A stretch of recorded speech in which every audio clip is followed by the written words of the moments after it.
Hi everyone, this is Sai Kumar. Welcome back to Sri Sai tutorial. ఈ రోజు మనము 8th క్లాస్ బయాలజీకి సంబంధించినటువంటి మొత్తం కంటెంట్ పైన గ్రాండ్ టెస్ట్ ని కండక్ట్ చేసుకోబోతున్నాం. అదేవిధంగా మన శ్రీ సాయి ట్యుటోరియల్ ద్వారా నిర్వహించేటువంటి ఫ్రీ మరియు క్వాలిటీ లైవ్ టెస్ట్లకు సంబంధించినటువంటి సిలబస్ని ఒకరోజు ముందుగానే తెలుసుకోవాలి అనుకుంటే కనుక ఈ వీడియో యొక్క టైటిల్ని క్లిక్ చేస్తే మన గ్రూప్స్ యొక్క లింక్స్ అనేవి వస్తాయి. వాటిలో జాయిన్ అయ్యేసి లైవ్ టెస్ట్లకు సంబంధించినటువంటి సిలబస్ని ఒకరోజు ముందుగానే తెలుసుకోండి. అదేవిధంగా ఎవరైనా మన ఛానల్ని కొత్తగా చూస్తూ ఉన్నట్లయితే కనుక టెట్ డిఎస్సికి సంబంధించినటువంటి లేటెస్ట్ ఇన్ఫర్మేషన్, అదేవిధంగా క్లాసెస్ మరియు లైవ్ టెస్ట్లకు సంబంధించినటువంటి సిలబస్ని ముందుగానే పొందాలి అనుకుంటే కనుక తప్పకుండా సబ్స్క్రైబ్ చేసుకొని పక్కన ఉన్నటువంటి ఆల్ నోటిఫికేషన్ బెల్ ఐకాన్ని క్లిక్ చేయండి. అదేవిధంగా ఆ వీడియోని చూస్తున్న వాళ్ళంతా కనుక మీకు నచ్చినట్లయితే తప్పకుండా లైక్ చేసి మీ యొక్క సపోర్ట్ని మన ఛానల్కి అందించండి. ఇక లేట్ చేయకుండా మనం లైవ్ టెస్ట్లోకి వెళ్ళిపోదాం. ఈ రోజు లైవ్ టెస్ట్ లో భాగంగా మన మొదటి క్వశ్చన్ వచ్చేసి క్రింది వాటిలో సరైనది ఏది. ఇక్కడ చూసుకుంటే స్టేట్మెంట్ 1 సైన్స్ అనేది లాటిన్ భాషా పదము. స్టేట్మెంట్ 2 సైన్స్ అనగా జ్ఞానము అని అర్థము. ఇక్కడ చూసుకుంటే ఆప్షన్ 1 1, 2, ఆప్షన్ 2 1 మాత్రమే, ఆప్షన్ 3 2 మాత్రమే, ఆప్షన్ 4 ఏది కాదు. లైవ్ చూస్తున్న వాళ్ళంతా వీడియోని లైక్ చేస్తూ దీని యొక్క సరి అయినటువంటి సమాధానాన్ని ఫాస్ట్ గా కామెంట్ చేస్తూ ఉండండి.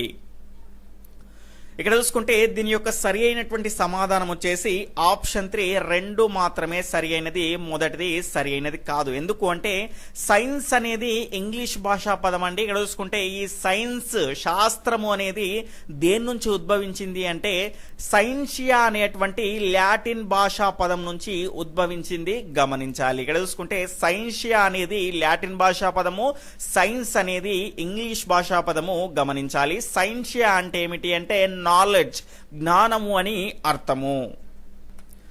తరువాత రెండవ క్వశ్చన్ వచ్చేసి వృక్ష జంతు ప్రపంచాన్ని వివిధ సమూహాలుగా వర్గీకరణ చేసేటువంటి శాస్త్రం ఏది.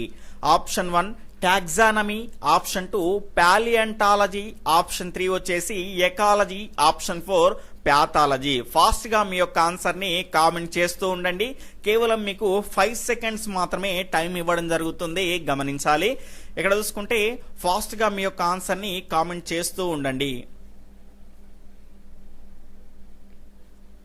ఇక్కడ చూసుకుంటే దీని యొక్క సరి అయినటువంటి సమాధానం వచ్చేసి ఆప్షన్ 1 టాక్సానమీ అండి. ఇక్కడ చూసుకుంటే వృక్ష మరియు జంతు ప్రపంచాన్ని వివిధ సమూహాలుగా వర్గీకరించేటువంటి శాస్త్రాన్ని ఏమంటారు అంటే టాక్సానమీ అంటారు, గమనించాలి. వర్గీకరణ శాస్త్రము అని అంటారు. ఇక్కడ చూసుకుంటే ఈ ప్యాలియంటాలజీ అంటే ఏంటి అంటే వృక్ష మరియు జంతు సంబంధ శిలాజాల గురించి తెలియజేసే దాన్ని ఏమంటారు అంటే ప్యాలియంటాలజీ అంటారు. అదేవిధంగా ఎకాలజీ అంటే పర్యావరణ వ్యవస్థ గురించి అధ్యయనం చేసేటువంటి శాస్త్రంగా చెప్పచ్చు. దాని తర్వాత నాలుగోది వచ్చేసి ప్యాథాలజీ. ప్యాథాలజీ అంటే ఏంటి అంటే వ్యాధులు రావడానికి గల కారణాలు, దానికి సంబంధించినటువంటి అన్ని వివరాలను అధ్యయనం చేసేటువంటి శాస్త్రాన్ని ప్యాథాలజీ, వ్యాధి శాస్త్రము అంటారు, గమనించాలి.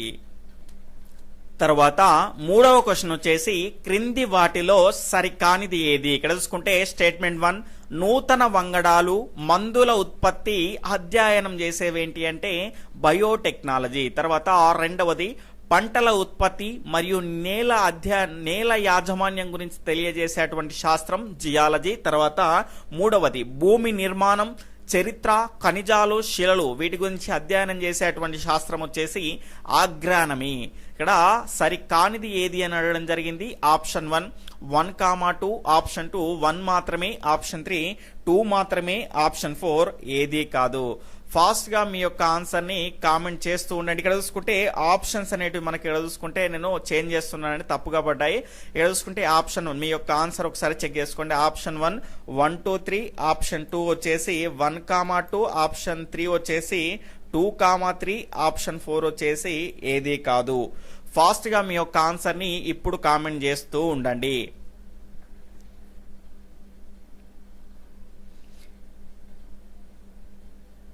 ఇక్కడ చూసుకుంటే మనకి ఏమడిగాడు క్వశ్చన్ లో సరి కానిది ఏది అని అడగడం జరిగింది. ఇక్కడ సరి కాని వచ్చేసి ఆప్షన్ 3 2, 3 అండి. ఇక్కడ చూసుకుంటే నూతన వంగడాలు మరియు మందుల ఉత్పత్తి అధ్యయనం, వీటన్నిటికి సంబంధించినటువంటి అధ్యయనాన్ని ఏం చెప్తుంది అంటే బయోటెక్నాలజీ అనేది తెలియజేస్తుంది. దాని తర్వాత పంటల ఉత్పత్తి, తర్వాత నేల యాజమాన్యం, వీటన్నింటి గురించి ఏం చెప్తుంది అంటే ఆగ్రానమీ చెప్తుంది. దాని తర్వాత భూమి నిర్మాణం, దాని తర్వాత చరిత్ర, ఖనిజాలు, శిలలు, వీటన్నిటికి సంబంధించినటువంటి అధ్యయనాన్ని తెలియజేసేటువంటి శాస్త్రం వచ్చేసి శిలాజీ. కాబట్టి ఇక్కడ చూసుకుంటే జియాలజీ.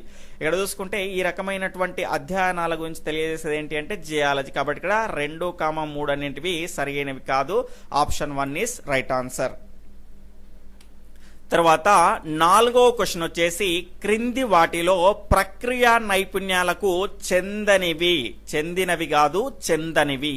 ఆప్షన్ 1 కొలవడం, ఆప్షన్ 2 సేకరించడం, ఆప్షన్ 4 నమోదు చేయడం, ఆప్షన్ 4 వచ్చేసి ఏది కాదు. ఫాస్ట్ గా మీ యొక్క సరి అయినటువంటి సమాధానాన్ని కామెంట్ చేస్తూ ఉండండి.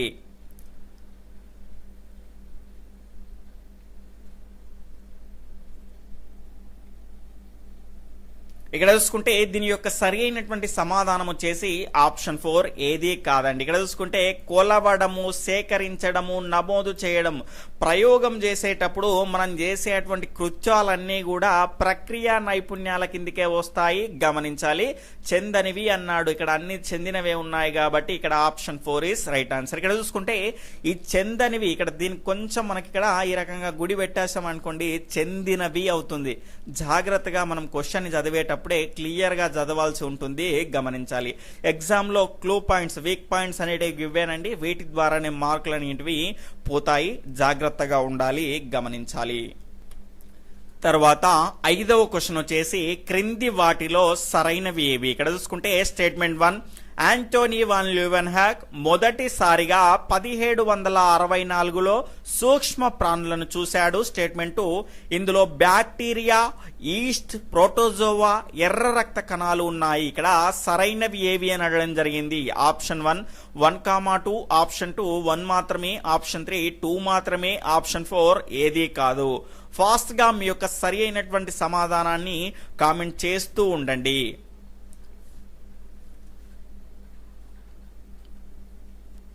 ఇక్కడ చూసుకుంటే దీని యొక్క సరి అయినటువంటి సమాధానం వచ్చేసి ఆప్షన్ 3 2 మాత్రమే అండి.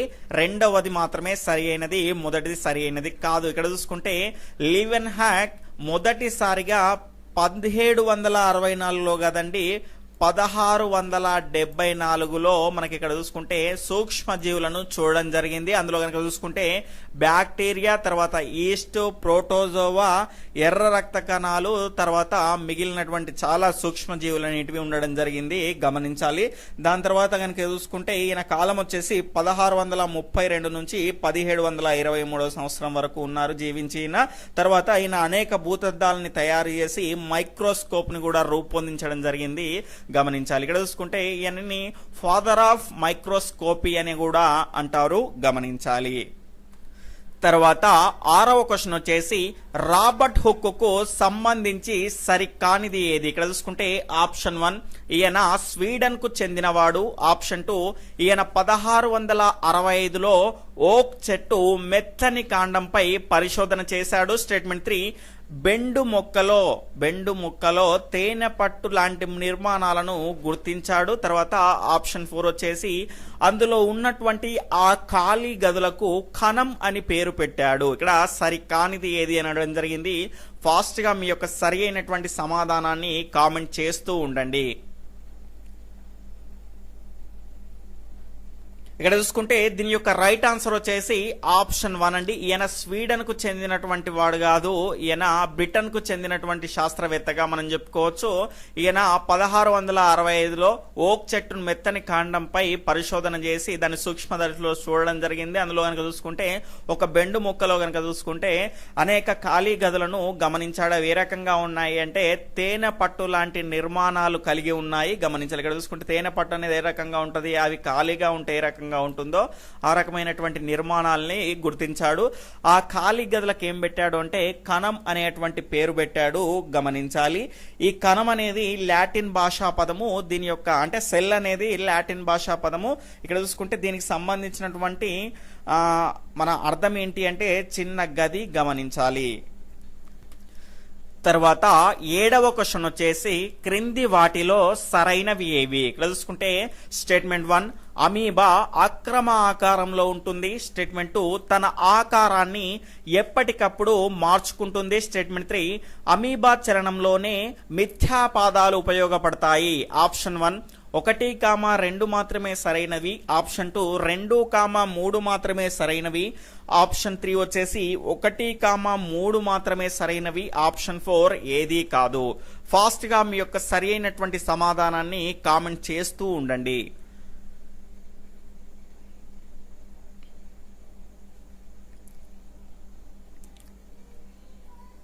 ఇక్కడ చూసుకుంటే దీని యొక్క సరి అయినటువంటి సమాధానం వచ్చేసి ఆప్షన్ 1, 1, 2 2 సరైనవి, మూడవది సరి అయినది కాదు. ఎందుకంటే ఇక్కడ చూసుకుంటే అమీబా చలనంలో మాత్రమే కాదండి, మిథ్యాపాదాలు అనేటివి వాటి యొక్క ఆహార సేకరణలో కూడా ఉపయోగపడతాయి. గమనించాలి. ఇక్కడ చూసుకుంటే ఈ రకంగా మనకు ఒక సరైనటువంటి ఆకారంలో ఉండదండి, మనకు అసలు ఆకారమే లేదని చెప్పొచ్చు, లేదంటే అక్రమాకారంలో ఉంటుంది అని చెప్పొచ్చు.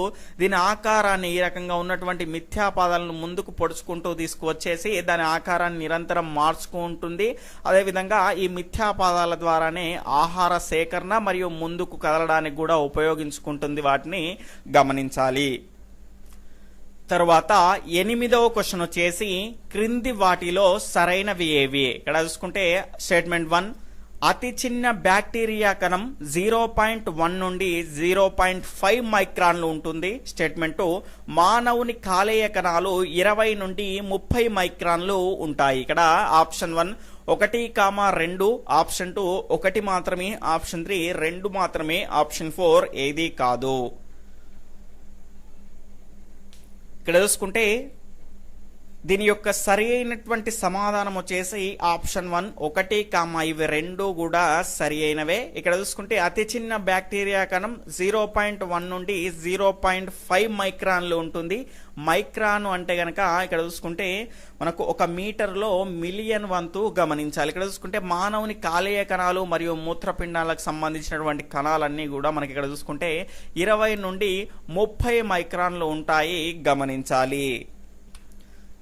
తర్వాత 9వ క్వశ్చన్ వచ్చేసి మైక్రాన్ అనగా ఇక్కడ ఆప్షన్ 1 మీటర్లో బిలియన్ వంతు, ఆప్షన్ 2 సెంటీమీటర్లో బిలియన్ వంతు, ఆప్షన్ 3 మీటర్లో మిలియన్ వంతు, ఆప్షన్ 4 వచ్చేసి సెంటీమీటర్లో బిలియన్ వంతు. ఫాస్ట్ గా మీ యొక్క సరి అయినటువంటి సమాధానాన్ని కామెంట్ చేస్తూ ఉండండి. ఇంకా ఎవరైనా వీడియోని లైక్ చేయకపోతే ఖచ్చితంగా లైక్ చేయండి. కేవలం మీ నుండి నేను ఆశించేది ఆ ఒక్కటి మాత్రమే. దాని తర్వాత ఇక్కడ చూసుకుంటే ఎవరైనా కొత్తగా మన ఛానల్ని చూస్తూ ఉన్నట్లయితే తప్పకుండా రెడ్ కలర్లో ఉన్నటువంటి సబ్స్క్రైబ్ బటన్ క్లిక్ చేసుకోండి, సబ్స్క్రైబ్ చేసుకోండి. పక్కన ఉన్నటువంటి ఆల్ నోటిఫికేషన్ బెల్ ఐకాన్ని క్లిక్ చేయండి. ఎవరైనా ఇంకా కూడా సబ్స్క్రైబ్ చేసుకున్న వాళ్ళు కూడా ఆల్ నోటిఫికేషన్ బెల్ ఐకాన్ని క్లిక్ చేశారా లేదా ఒకసారి చెక్ చేసుకోండి. ఆ విధంగా చేస్తేనే నోటిఫికేషన్ అనేది వస్తుంది. ఇక్కడ చూసుకుంటే దీని యొక్క సరి అయినటువంటి సమాధానం వచ్చేసి ఆప్షన్ 3 మీటర్లో మిలియన్ వంతు అండి. ఇక్కడ చూసుకుంటే మైక్రాన్ అనగా ఏంటి అంటే మీటర్లో మిలియన్ వంతు అంటే చాలా చిన్న పరిమాణంగా మనం చెప్పుకోవచ్చు. మనకి ఇక్కడ చూసుకుంటే బ్యాక్టీరియాలను మనం మైక్రాన్లు అనేటువంటి ప్రమాణం ద్వారా మనం కొలుస్తాము. ఇక్కడ చూసుకుంటే 1 మీటర్లో మిలియన్ వంతు అంటే ఎంత 10⁶ అండి. 10⁶ ఇది దేనికి సమానము? ఒక మైక్రాన్ కు సమానము. ఈ మైక్రాన్ ని మైక్రోమీటరు అని కూడా అంటారు. అదే విధంగా 1 మీటర్లో బిలియన్ వంతు అంటే గనక మనకు నానోమీటర్ అవుతుంది. గమనించాలి. బిలియన్ అంటే ఎంత 10⁹ కాబట్టి దీన్ని ఏమంటారంటే నానోమీటర్ అంటారు. గమనించాలి. తర్వాత 10వ క్వశ్చన్ వచ్చేసి క్రింది వాటిని జతపరచండి. నేను దీన్ని జతపరిచేలోపు దీని యొక్క సరి అయినటువంటి సమాధానాన్ని ఫాస్ట్ గా నాకంటే ముందే కామెంట్ చేస్తారు అని ఆశిస్తున్నాను. ఇక్కడ చూసుకుంటే మొదటగా 1 మీటర్ అనేది ఎన్ని మిల్లీమీటర్లకు సమానం అవుతుందండి? 1000 మిల్లీమీటర్లకు సమానం అవుతుంది. ఇక్కడ ఏమొస్తుంది? డి అనేది వస్తుంది. దాని తర్వాత 1 సెంటీమీటర్ అనేది దేనికి చెందుతుందండి? ఇక్కడ చూసుకుంటే మనకు 10 మిల్లీమీటర్లకు సమానం అవుతుంది. కాబట్టి ఇక్కడ ఏమొస్తుంది? సి అనేది వస్తుంది. తర్వాత 1 మిల్లీమీటరు ఒక మిల్లీమీటర్ ఈజ్ ఈక్వల్ టు 1000 మైక్రాన్లు గమనించాలి. కాబట్టి ఇక్కడ ఏమొస్తుంది అంటే మనకు బి అనేది వస్తుంది. ఒక మిల్లీమీటర్ను మైక్రాన్లు లేదా మైక్రోమీటర్లు కూడా అంటారు, గమనించాలి. తర్వాత ఒక మైక్రాన్ ఈజ్ ఈక్వల్ టు 1000 నానోమీటర్లు. ఒక మైక్రాన్ ఈజ్ ఈక్వల్ టు 1000 నానోమీటర్లు. ఇక్కడ ఏమొస్తుందంటే ఏ అనేది వస్తుంది. డిసిబిఏ అనేది ఎక్కడ ఉందండి? ఆప్షన్ 1లో ఉంది. కాబట్టి దీని యొక్క సరి అయినటువంటి సమాధానం వచ్చేసి ఆప్షన్ 1 గమనించాలి. తర్వాత 11వ క్వశ్చన్ వచ్చేసి రాబర్ట్ హుక్ సూక్ష్మదర్శినిలో భాగం కానిది ఏది? రాబర్ట్ హుక్ యొక్క సూక్ష్మదర్శినిలో భాగం కానిది. ఆప్షన్ 1 ఫోకసింగ్ మర, ఆప్షన్ 2 నమూనా పటము, ఆప్షన్ 3 నూనె దీపము, ఆప్షన్ 4 వచ్చేసి వస్తు కటకం. ఆప్షన్ 1 1, 2, ఆప్షన్ 2 3 మాత్రమే, ఆప్షన్ 4 4 మాత్రమే, ఆప్షన్ 4 ఏది కాదు. ఫాస్ట్ గా మీ యొక్క ఆన్సర్ ని కామెంట్ చేస్తూ ఉండండి.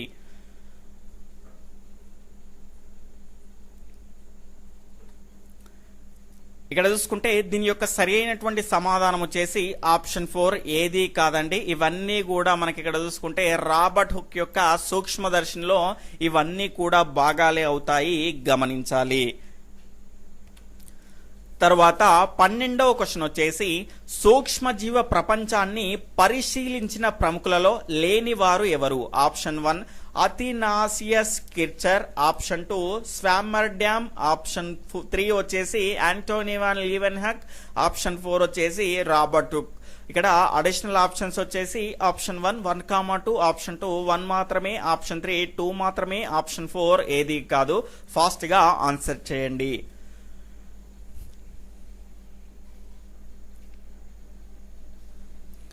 ఇక్కడ చూసుకుంటే దీని యొక్క సరి అయినటువంటి సమాధానం వచ్చేసి ఆప్షన్ 4 ఏది కాదండి. ఇవన్నీ కూడా సరి అయినటువంటి అంశాలే. వీళ్ళంతా కూడా సూక్ష్మజీవ ప్రపంచాన్ని పరిశీలించినటువంటి ప్రముఖుల్లో ఉన్న వాళ్ళే, గమనించాలి. తర్వాత 13వ క్వశ్చన్ వచ్చేసి క్రింది వాటిలో సరికానిది అంటే ఇక్కడ శాస్త్రవేత్తలకు సంబంధించినటువంటి కాలాలను ఇవ్వడం జరిగింది. ఇందులో ఒకటి సరి అయినది కాదు, దాన్ని గుర్తించాలి. ఇక్కడ ఆప్షన్ 1 రాబర్ట్ బ్రౌన్ 1773 నుండి 1858, ఆప్షన్ 2 ఫెలిస్ ప్యాంటానా ఆప్షన్ 1730 నుంచి 1805, ఆప్షన్ 3 లీవెన్ హక్ 1673 నుంచి 1680, ఆప్షన్ 4 వచ్చేసి రాబర్ట్ హుక్ అండి 1635 నుంచి 1772. ఫాస్ట్ గా మీ యొక్క ఆన్సర్ ని కామెంట్ చేస్తూ ఉండండి. చాలా మంది ఈ క్వశ్చన్ ఎక్స్పెక్ట్ చేయరు, ఎందుకంటే మనకు అంతమంది శాస్త్రవేత్తలు కూడా కాలాలన్నిటి ఇవ్వడం జరిగింది. కాబట్టి నాలాంటి తిక్క మనిషి ఎవరైనా క్వశ్చన్స్ తయారు చేస్తే ఇలాంటి క్వశ్చన్స్ ఇచ్చేటువంటి అవకాశం అనేది ఉంటుంది. ఎందుకు అంటే ఇక్కడ చూసుకుంటే మీరు అందరూ ఫోకస్ చేసేటువంటి ఏరియా నుంచి ఇస్తే ఆ క్వశ్చన్స్ అనిపించుకోగదండి. అందుకే ఈ రకంగా మనకు డిఫరెంట్ ప్యాటర్న్లో క్వశ్చన్స్ అనేవి తయారు చేయడం జరుగుతుంది, గమనించాలి. కాబట్టి ఎగ్జామ్ పాయింట్ ఆఫ్ వ్యూలో, రాబోయేటువంటి డిఎస్సి పాయింట్ ఆఫ్ వ్యూలో ఇప్పటి నుంచే ప్రిపేర్ అవ్వాలి. ఇక్కడ చూసుకుంటే సరి కానిది అన్నాడు. ఇక్కడ చూసుకుంటే ఆప్షన్ 3 అండి. ఆంటోనీ వాన్ లీవెన్హాక్ వచ్చేసి మనకి ఇక్కడ చూసుకుంటే లీవెన్హాక్ సంవత్సరం కాలం వచ్చేసి మనకి ఇక్కడ చూసుకుంటే 1632 నుంచి 1723 అండి. ఇక్కడ చూసుకుంటే ఇది ఎవరి కాలము అంటే మనకి ఇక్కడ ఇచ్చినటువంటి కాలం ఎవరిది అంటే మనకు స్వామర్ డ్యామ్దిగా మనం చెప్పుకోవచ్చు. మనకి ఇక్కడ చూసుకుంటే ఈ కాలాలన్నిటిని కూడా గుర్తు పెట్టుకునేటువంటి ప్రయత్నం అనేది చేయండి. ఎందుకంటే మీరు జస్ట్ ఎగ్జామ్లో గుర్తించడం ఆ పరంగా గుర్తుంచుకుంటే సరిపోతుంది, మీరు రాయాల్సినటువంటి పని లేదు. కాబట్టి ఖచ్చితంగా గుర్తు పెట్టుకునేటువంటి ప్రయత్నం అనేది చేయండి. తర్వాత 14వ క్వశ్చన్ వచ్చేసి ఖనికాభరహిత కణాలకు చెందనిది. ఇక్కడ option 1 మోనోసైట్లు, option 2 లింఫోసైట్లు, option 3 basophils, option 4 వచ్చేసి న్యూట్రోఫిల్స్. ఇక్కడ చూసుకుంటే చెందనిది అన్నాడు, చెందినది కాదండి, గమనించాలి.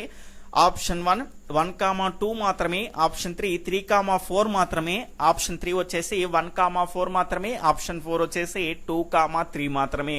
ఫాస్ట్ గా మీ యొక్క ఆన్సర్ ని కామెంట్ చేస్తూ ఉండండి.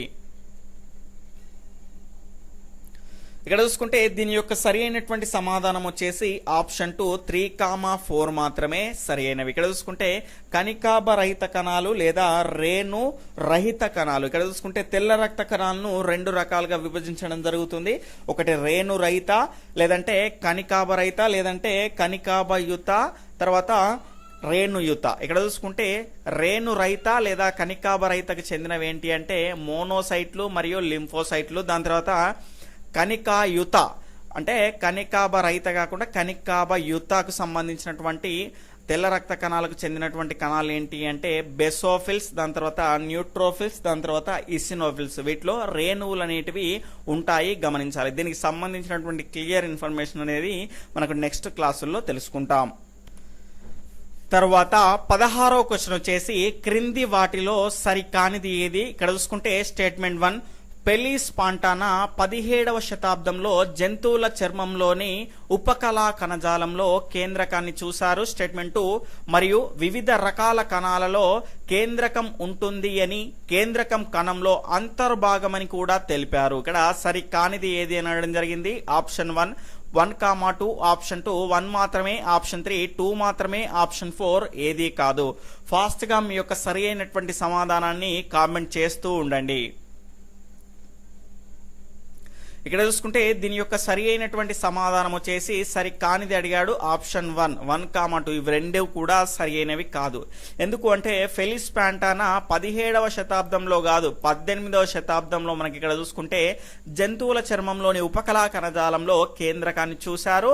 తర్వాత ఎవరిన్ని చూసినప్పటికీ మనకి ఇక్కడ చూసుకుంటే ప్రతి కణాలలో మనకి ఇక్కడ చూసుకుంటే కేంద్రకం అనేది ఉంటుందని, దాని తర్వాత ఆ కేంద్రకం అనేది కణంలో అంతర్భాగమని చెప్పినటువంటి ఘనత ఎవరికైనా ఉంది అంటే రాబర్ట్ బ్రౌన్ గారికే, గమనించాలి. కాబట్టి ఇది రాబర్ట్ బ్రౌన్ గారు చెప్పినటువంటి ఇన్ఫర్మేషన్. కాబట్టి ఇవి రెండు కూడా సరి అయినవి కాదు. తర్వాత 16వ క్వశ్చన్ వచ్చేసి క్రింది వాటిలో సరైనవి ఏవి? ఇక్కడ చూసుకుంటే స్టేట్మెంట్ 1, ఏనుగులో మనిషిలో ఉండేటువంటి నాడీ కణం పొడవుగా శాఖాయుతంగా ఉంటుంది. స్టేట్మెంట్ 2, అది రెండింటిలోనూ సమాచారాన్ని బదిలీ చేయను. ఇక్కడ సరి అయినవి ఏవి అన్నారు. అక్కడ ఆప్షన్ 1 1,2, ఆప్షన్ 2 1 మాత్రమే, ఆప్షన్ 3 2 మాత్రమే, ఆప్షన్ 4 ఏది కాదు. ఫాస్ట్ గా మీ యొక్క ఆన్సర్ ని కామెంట్ చేస్తూ ఉండండి. ఇక్కడ చూసుకుంటే ఆప్షన్ 1 1,2 కూడా సరైనవే. ఏనుగులో మనిషిలో కూడా నాడీ కణం అనేది పొడవుగా ఉండి శాఖాయుతంగా ఉంటుంది. తర్వాత ఇక్కడ చూసుకుంటే ఈ రెండింటిలోనూ కూడా సమాచారాన్ని బదిలీ చేయడంలో ముఖ్య పాత్రను పోషిస్తుంది, గమనించాలి. తర్వాత 17వ క్వశ్చన్ వచ్చేసి క్రింది వాటిలో సరికానిది ఏది? ఇక్కడ statement 1, amoeba, paramecium, chlamydomonas unicellular organisms. ఇక్కడ స్టేట్మెంట్ 2, వీటిలో ఆహార సేకరణ, శ్వాసక్రియ, విసర్జన, పెరుగుదల మరియు ప్రత్యుత్పత్తి వీటి ద్వారానే జరుగుతుంది. ఆప్షన్ 1 1,2, ఆప్షన్ 2 1, ఆప్షన్ 3 2 మాత్రమే, ఆప్షన్ 4 ఏది కాదు. ఫాస్ట్ గా మీ యొక్క ఆన్సర్ ని కామెంట్ చేయండి. ఇక్కడ చూసుకుంటే దీని యొక్క సరి అయినటువంటి సమాధానం వచ్చేసి ఆప్షన్ 4 ఏది కాదండి. ఇవి రెండు కూడా సరి అయినవే. అమీబా, పారామేషియం, దాని తర్వాత క్లామిడోమోనస్ ఇవన్నీ కూడా యూనిసెల్యులర్ ఆర్గానిజమ్స్ అంటే ఏకకణ జీవులు. ఆ ఏకకణం ద్వారానే మనకి ఇక్కడ చూసుకుంటే ఆహార సేకరణ, శ్వాసక్రియ, విసర్జన, పెరుగుదల మరియు ప్రత్యుత్పత్తి వీటి ద్వారానే జరుగుతాయి, గమనించాలి. తర్వాత 18వ క్వశ్చన్ వచ్చేసి మొట్టమొదటి సంయుక్త సూక్ష్మదర్శిని తయారు చేసిన వారు ఎవరు? Option 1 Zacharias Janssen, option 2 Robert Hooke, option 3 Robert Brown, option 4 వచ్చేసి యాంటోనీ వాన్ లివెన్హాక్. ఇక్కడ చూసుకుంటే దీని యొక్క సరి అయినటువంటి సమాధానం వచ్చేసి ఆప్షన్ 1 జకారస్ జాన్సన్ అండి. ఈయన మొట్టమొదటి మనకి ఇక్కడ చూసుకుంటే సంయుక్త సూక్ష్మదర్శిని కనుగొన్నాడు. ఇక్కడ చూసుకుంటే సంయుక్త సూక్ష్మదర్శిని అదేవిధంగా సాధారణ సూక్ష్మదర్శిని తేడా ఏంటి అంటే సాధారణ సూక్ష్మదర్శినిలో కనుక చూసుకుంటే మనకు ఒకే ఒక కటకం అనేది ఉంటుంది. మనకి ఇక్కడ చూసుకుంటే సంయుక్త సూక్ష్మదర్శినిలో కనుక చూసుకుంటే ఒకటి కంటే ఎక్కువ కటకాలు అనేటివి ఉంటాయి. అంటే ఇది అప్డేటెడ్ వర్షన్ గా మనం చెప్పుకోవచ్చు, గమనించాలి. తర్వాత 19వ క్వశ్చన్ వచ్చేసి చరిత్రలో సైన్స్ పుస్తక రచయిత ఎవరు? Option 1 F Cajori, option 2 Karl Popper, option 2 option 3 Leeuwenhoek, option 4 వచ్చేసి స్వామ్యర్డ్యామ్. ఇక్కడ చూసుకుంటే దీని యొక్క రైట్ ఆన్సర్ వచ్చేసి ఆప్షన్ 1 ఎఫ్ కజోరీ అండి. క్రింది వాటిలో సరైనవి ఏవి? ఇక్కడ స్టేట్మెంట్ 1 పిల్లల్ని కనే జీవులను ఒవిపరస్ అంటారు. స్టేట్మెంట్ 2 గుడ్లు పెట్టే జీవులను వివిపరస్ అంటారు. ఇక్కడ ఆప్షన్ 1, 2, ఆప్షన్ 2 1 మాత్రమే, ఆప్షన్ 3 2 మాత్రమే, ఆప్షన్ 4 ఏది కాదు. ఫాస్ట్ గా లైవ్ చూస్తున్న వాళ్ళంతా దీని యొక్క సరి అయినటువంటి సమాధానాన్ని కామెంట్ చేస్తూ ఉండండి. ప్రతి క్వశ్చన్ కు మీకు 10 సెకండ్స్ టైం అనేది ఇవ్వడం జరుగుతుంది, గమనించాలి.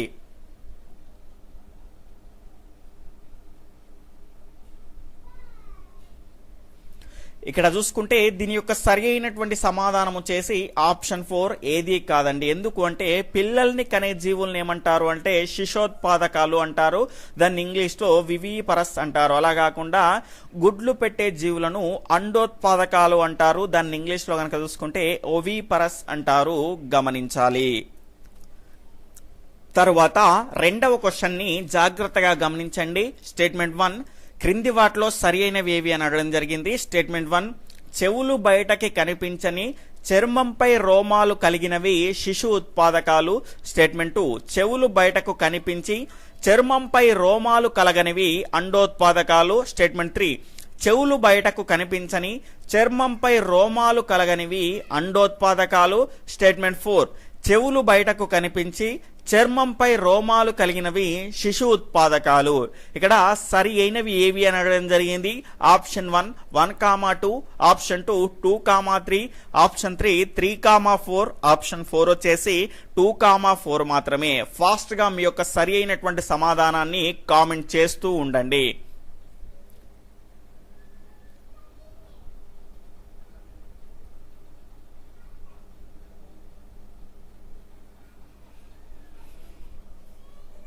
ఇక్కడ చూసుకుంటే దీని యొక్క సరి అయినటువంటి సమాధానం వచ్చేసి ఆప్షన్ 3, 4 మాత్రమే సరైనవి, 1, 2 సరి అయినవి కాదు. ఎందుకు అంటే మనకి ఇక్కడ చూసుకుంటే చెవులు బయటకి కనిపించని అన్నాడు, కనిపించి చర్మంపై రోమాలు కలిగినవి ఏంటివి? శిశోత్పాదకాలు. కనిపించని అన్నవి కాబట్టి మనకు ఫస్ట్ స్టేట్మెంట్ లో అన్నారు కాబట్టి ఇది రాంగ్ స్టేట్మెంట్. తర్వాత చెవులు బయటకి కనిపించి చర్మంపై రోమాలు కలగనివి అన్నాడు. ఇక్కడ చెవులు బయటకి కనిపించకుండా మనకు చర్మంపై రోమాలు కలగనివి ఏంటివి అంటే అండోత్పాదకాలు. ఇవి రెండు కూడా సరి అయినవి కాదు. ఇక్కడ చూసుకుంటే చెవులు బయటకి కనిపించని చర్మంపై రోమాలు లేనట్టు మనం ఏమంటాము అంటే అండోత్పాదకాలు అంటాం.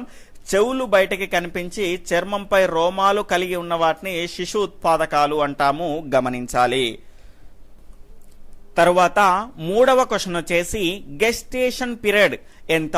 ఆప్షన్ 1 120 నుండి 200 రోజులు, ఆప్షన్ 2 160 నుండి 180 రోజులు, ఆప్షన్ 3 270 నుండి 280 రోజులు, ఆప్షన్ 4 వచ్చేసి 180 నుండి 210 రోజులు. ఫాస్ట్ గా మీ యొక్క ఆన్సర్ ని కామెంట్ చేస్తూ ఉండండి.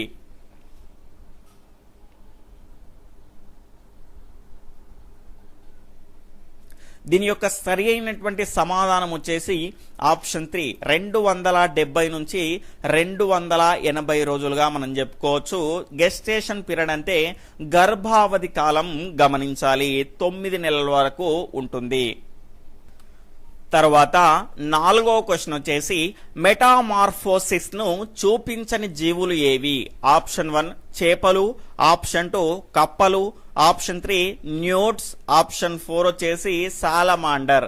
ఇక్కడ చూసుకుంటే ఆప్షన్ 1 3 మాత్రమే, ఆప్షన్ 2 4 మాత్రమే, ఆప్షన్ 3 3, 4 మాత్రమే, ఆప్షన్ 4 ఏది కాదు. మెటామార్ఫోసిస్ ని చూపించని జీవులు అన్నారు. సరి అయినటువంటి సమాధానాన్ని ఫాస్ట్ గా కామెంట్ చేస్తూ ఉండండి.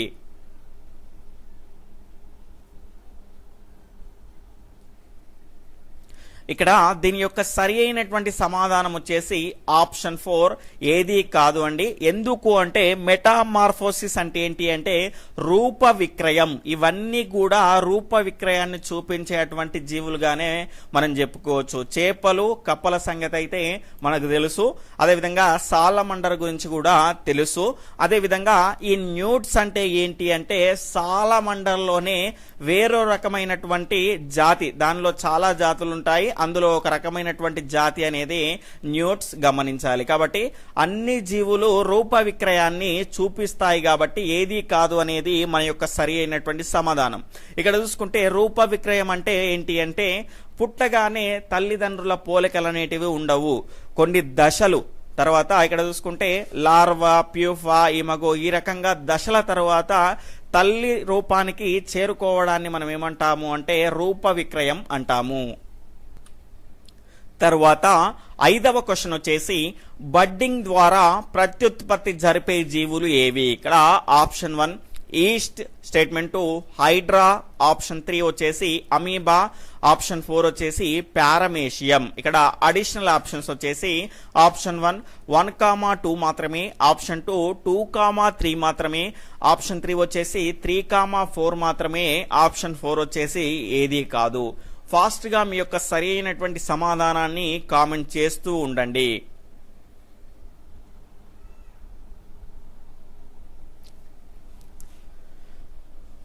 ఇక్కడ దీని యొక్క సరి అయినటువంటి సమాధానం వచ్చేసి ఆప్షన్ 1 1,2 రెండు కూడా సరి అయినవి, 3,4 అనేటివి సరి అయినవి కాదు. ఎందుకు అంటే ఈస్ట్ మరియు హైడ్రా బడ్డింగ్ అంటే కోరకి భవనం ద్వారా ప్రత్యుత్పత్తి జరుపుతాయి.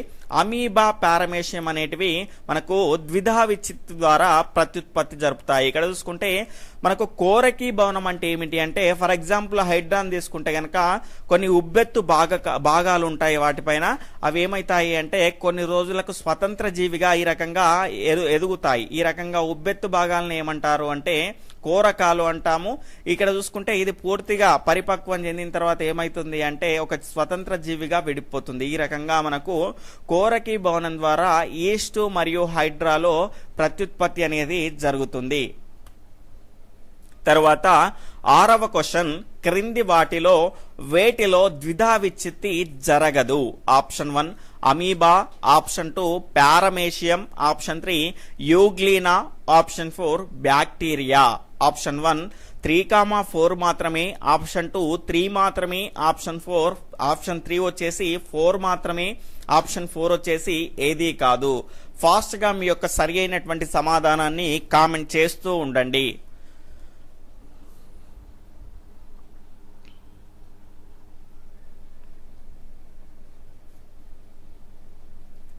ఇక్కడ దీని యొక్క సరి అయినటువంటి సమాధానం వచ్చేసి ఆప్షన్ 4 ఏది కాదు అండి. ఎందుకు అంటే మనకి ఇక్కడ చూసుకుంటే ద్విధా విచ్చిత్తి అనేది ఈ అన్నింటిలో కూడా జరుగుతుంది. మనం జరగనిది ఏది అని అడిగాం కాబట్టి ఏది కాదు అనేది మన యొక్క సరి అయినటువంటి సమాధానం అవుతుంది. ఫర్ ఎగ్జాంపుల్ ఇక్కడ ద్విధా విచ్చిత్తికి అమీబాను ఎగ్జాంపుల్ గా తీసుకుంటే దాని యొక్క కేంద్రం అనేది పరిపక్వం చెందిన తర్వాత ఏమవుతుంది అంటే విభజన చెందుతుంది. మెల్లమెల్లగా విభజన చెంది ఏమవుతుంది అంటే రెండు అమీబాలుగా మనకు రూపాంతరం చెందుతాయి. ఈ రకంగా తల్లి జీవి నుంచి విడిపోయి అది స్వతంత్ర జీవిగా ఏర్పడుతుంది. ఈ రకంగా రెండు జీవులుగా, ఒక తల్లి జీవి రెండు పిల్ల జీవులుగా విడిపోవడాన్ని ఏమంటారు అంటే ద్విధా విచ్చిత్తి అంటారు, గమనించాలి. తరువాత 7వ క్వశ్చన్ క్రింది వాటిలో సరైనవి. స్టేట్మెంట్ 1 స్త్రీ బీజ కోశాలు ఉదరం లోపల కటి భాగంలో గర్భాశయానికి ఇరువైపులా అమరి ఉంటాయి. స్టేట్మెంట్ 2 ప్రతి స్త్రీ బీజకోశం నుండి గరాటు ఆకారంలో ఉన్న ఒక ఫాలోపియన్ నాళం బయలుదేరుతుంది. ఇక్కడ ఆప్షన్ 1 1,2, ఆప్షన్ 2 1 మాత్రమే, ఆప్షన్ 3 2 మాత్రమే, ఆప్షన్ 4 ఏది కాదు. ఫాస్ట్ గా మీ యొక్క సరి అయినటువంటి సమాధానాన్ని కామెంట్ చేస్తూ ఉండండి.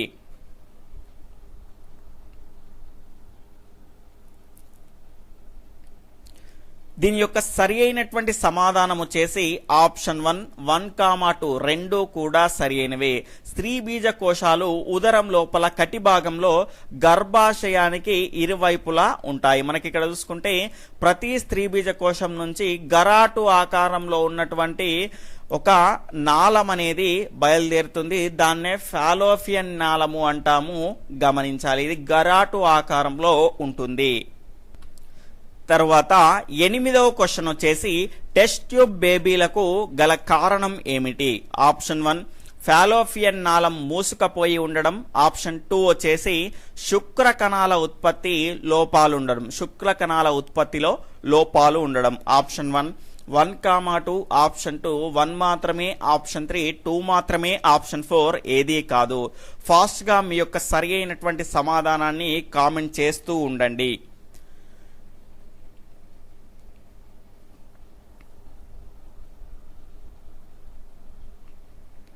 దీని యొక్క సరి అయినటువంటి సమాధానం వచ్చేసి ఆప్షన్ 1, 1, 2 కూడా సరి అయినవి. టెస్ట్ ట్యూబ్ బేబీలకు గల కారణం ఏంటి అంటే కొంతమంది ఆడవాళ్ళలో ఫాలోపియన్ నాళం మూసుకపోయి ఉంటుంది. అదేవిధంగా మగవాళ్ళలో అయితే గనక శుక్ర కణాల ఉత్పత్తి అనేది సరిగ్గా ఉండకపోవడం, తక్కువ సంఖ్యలో ఉండడం ద్వారా ఏమవుతుంది అంటే డాక్టర్లు దాతల ద్వారా గ్రహించినటువంటి అండము లేదా శుక్ర కణాన్ని మనకు ఒక పరీక్ష నాళికలో ఫలదీకరణం చెందించి తిరిగి మళ్ళీ తల్లి గర్భాశయంలో చేరుస్తారు. ఈ రకంగా మనము టెస్ట్ ట్యూబ్ బేబీని తయారు చేసుకుంటాము, గమనించాలి. కాబట్టి ఇవి 2 కారణాలే అవుతాయి. తరువాత 9వ క్వశ్చన్, సంయుక్త బీజం ఏ స్థితిక దశలో ఉంటుంది? ఆప్షన్ 1 ఏకస్థితికం, ఆప్షన్ 2 ద్వయస్థితికం, ఆప్షన్ 3 త్రయస్థితికం, ఆప్షన్ 4 ఏదీ కాదు. ఫాస్ట్ గా మీ యొక్క ఆన్సర్ ని కామెంట్ చేస్తూ ఉండండి. ఇంకా ఎవరైనా వీడియోని లైక్ చేయకపోతే తప్పకుండా లైక్ చేయండి.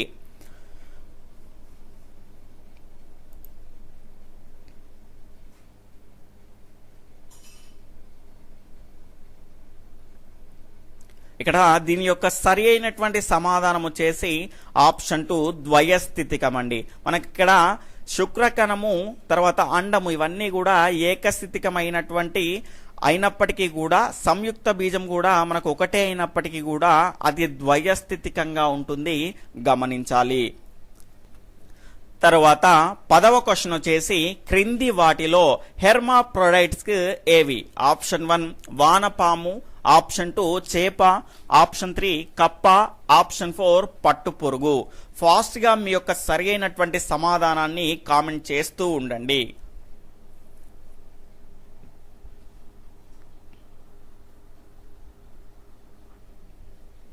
ఇక్కడ చూసుకుంటే దీని యొక్క సరి అయినటువంటి సమాధానం వచ్చేసి ఆప్షన్ 1 వానపామండి. మనకి ఇక్కడ హెర్మాఫ్రోడైట్స్ అంటే ఏంటి అంటే ఉభయ లైంగిక జీవులు.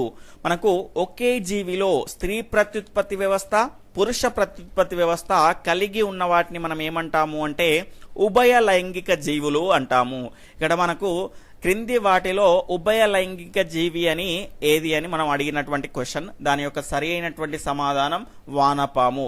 ఇక్కడ ఈ లైవ్ టెస్ట్ లో మీరు జాగ్రత్తగా గమనించాల్సింది ఒకటి ఉందండి. అదేంటి అంటే ప్రతి వాటిని మనకు ఇంగ్లీష్ టర్మినాలజీకి సంబంధించినటువంటి క్వశ్చన్స్ అనేటివి మీకు ఎక్కువగా కనిపిస్తున్నాయి. మనం ప్రతిసారి ఏం చేస్తామంటే తెలుగు మీడియం వాళ్ళము ఇంగ్లీష్ వర్డ్స్ అనేటివి వదిలేస్తూ ఉంటాము. ఖచ్చితంగా ఒకవేళ గనక ఇంగ్లీష్ పదజాలంతోనే డైరెక్ట్గా మనకు క్వశ్చన్స్ అడిగాడు అనుకోండి చాలా ఇబ్బంది అవుతుంది, గమనించాలి. మార్కులను కోల్పోవాల్సి వస్తుంది. కాబట్టి ప్రతిదీ మనకు టెక్స్ట్ బుక్ లో ఇచ్చినటువంటి టర్మినాలజీ ఇంగ్లీష్ టర్మినాలజీ ఉంటే మాత్రం ఖచ్చితంగా నేర్చుకోవాలి, గమనించాలి. ఎందుకంటే మనకు వేరే సెంట్రల్ ఎగ్జామ్స్ రాస్తే మొత్తం మనకు అక్కడ ఇంగ్లీష్ లోనే ఉంటుంది, తెలుగు మీడియం అనేది ఉండదు. కాబట్టి ఖచ్చితంగా తెలుగు టు ఇంగ్లీష్ మనకు ట్రాన్స్లేట్ చేసుకోవాల్సి ఉంటుంది. కాబట్టి మనకు జాగ్రత్తగా నేర్చుకోవాల్సినటువంటి అవకాశం అనేది ఇప్పుడే ఉంది. కాబట్టి నేర్చుకోవాలి. తర్వాత 11వ క్వశ్చన్ వచ్చేసి క్రింది వాటిలో సరికానిది ఏది? ఇక్కడ స్టేట్మెంట్ 1 పూర్తిగా అభివృద్ధి చెందని పిండాన్ని భ్రూణం అంటారు. స్టేట్మెంట్ 2 సంయుక్త బీజం భ్రూణంగా మార్పు చెందడాన్ని ఏమంటారు అంటే గర్భం దాల్చడం అంటారండి.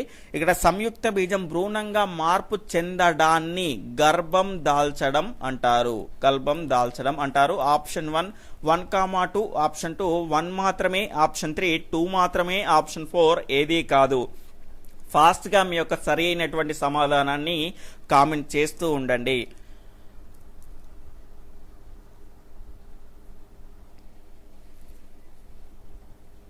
ఇక్కడ దీని యొక్క సరి అయినటువంటి సమాధానం వచ్చేసి ఆప్షన్ 2 1 అండి.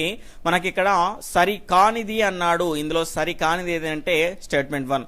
పూర్తిగా అభివృద్ధి చెందినటువంటి పిండాన్ని ఏమంటారు అంటే భ్రూణము అన్నారు. ఇక్కడ చెందని అని ఉంది కాబట్టి ఇది రాంగ్. సంయుక్త బీజం భ్రూణంగా మార్పు చెందడాన్ని గర్భం దాల్చడం అంటారు. ఫలదీకరణ తరువాత సంయుక్త బీజం అనేది ఏర్పడుతుంది. ఇది అనేక సార్లు విభజన చెంది అనేక కణాలను ఏర్పరుస్తుంది. ఈ కణాలే తరువాత వివిధ కణజాలాలు అదేవిధంగా అవయవాలుగా మనకు అభివృద్ధి చెందుతాయి. ఈ విధంగా అభివృద్ధి చెందిన దాన్ని ఏమంటారు అంటే పిండము అంటారు. తర్వాత పిండం అనేది పూర్తి స్థాయిలో అభివృద్ధి చెంది అంటే అప్పుడు ఏమొస్తున్నాయంటే తల, కాళ్ళు, తర్వాత చేతులు, కళ్ళు, చెవులు, ముక్కు ఇవన్నీ పూర్తిగా వచ్చిన తర్వాత అది పూర్తిగా అభివృద్ధి చెందినట్టు. ఆ రకంగా అభివృద్ధి చెందినటువంటి పిండాన్ని ఏమంటారు అంటే భ్రూణము అంటారు. గమనించాలి.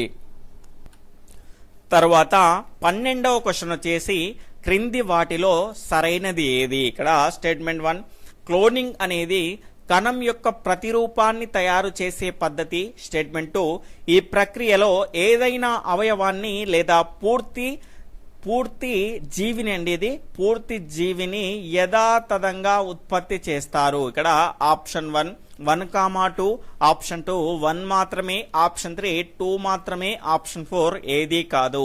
ఫాస్ట్గా మీ యొక్క సరి అయినటువంటి సమాధానాన్ని కామెంట్ చేస్తూ ఉండండి.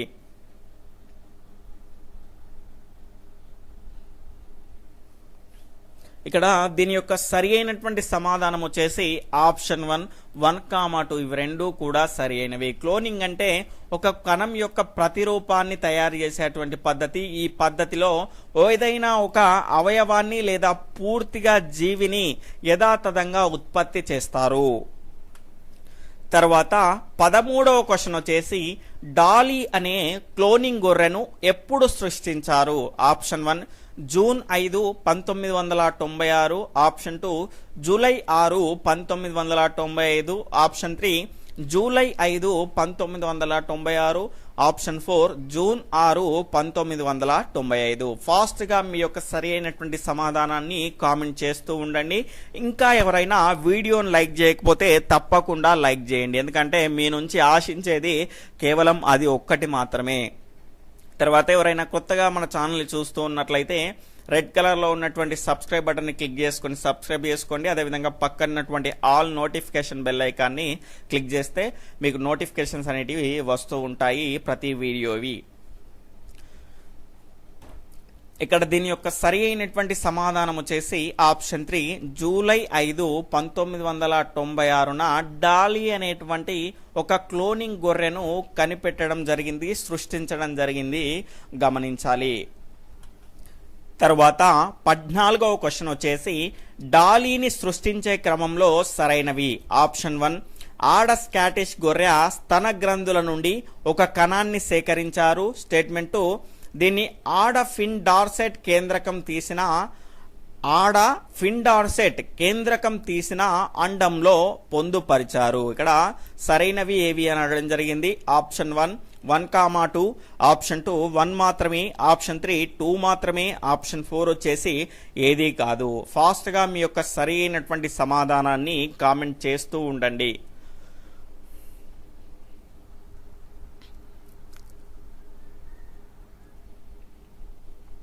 ఇక్కడ దీని యొక్క సరి అయినటువంటి సమాధానం ఆప్షన్ 4 ఏదీ కాదు అండి. ఎందుకు అంటే ఇవి రెండూ కూడా సరి అయినవి కాదు.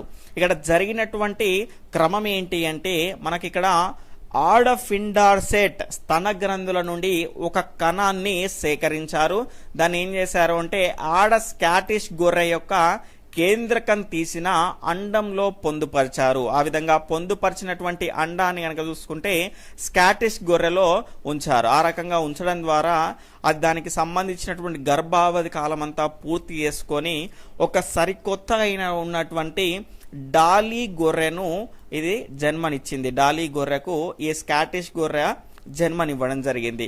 ఇక్కడ పెరిగింది ఇది స్కాటిష్ గొర్రె కడుపులోనే, కానీ ఇక్కడ కేంద్రకం తీసేయడం ద్వారా స్కాటిష్ గొర్రెకి సంబంధించినటువంటి లక్షణాలు ఏవి రాలేదు. ఆడ ఫిండార్ సెట్ యొక్క లక్షణాలు మాత్రమే వచ్చాయి. కేంద్రకం తీసేసినటువంటి అండంలో ఈ కణాన్ని పొందుపరచడం ద్వారా. కాబట్టి ఈ రకంగా డాలీ అనేటువంటి ఒక కొత్త క్లోనింగ్ గొర్రెను సృష్టించడం జరిగింది. ఇది మొట్టమొదటి క్లోనింగ్ గొర్రెగా మనం చెప్పుకోవచ్చు. దీన్ని కనిపెట్టిన వారు ఇయాన్ విల్మంట్. తరువాత 15వ క్వశ్చన్ వచ్చేసి శిలీంధ్రం ద్వారా వచ్చే వ్యాధులలో లేనిది ఏది? ఆప్షన్ 1 చెరుకులో ఎర్రకుళ్ళు తెగులు, ఆప్షన్ 2 వేరుశెనగలో తిక్కా తెగులు, ఆప్షన్ 3 వరిలో కాటుక తెగులు, ఆప్షన్ 4 నిమ్మలో సిట్రస్ కాంకర్. ఫాస్ట్ గా మీ యొక్క సరి అయినటువంటి సమాధానాన్ని కామెంట్ చేస్తూ ఉండండి.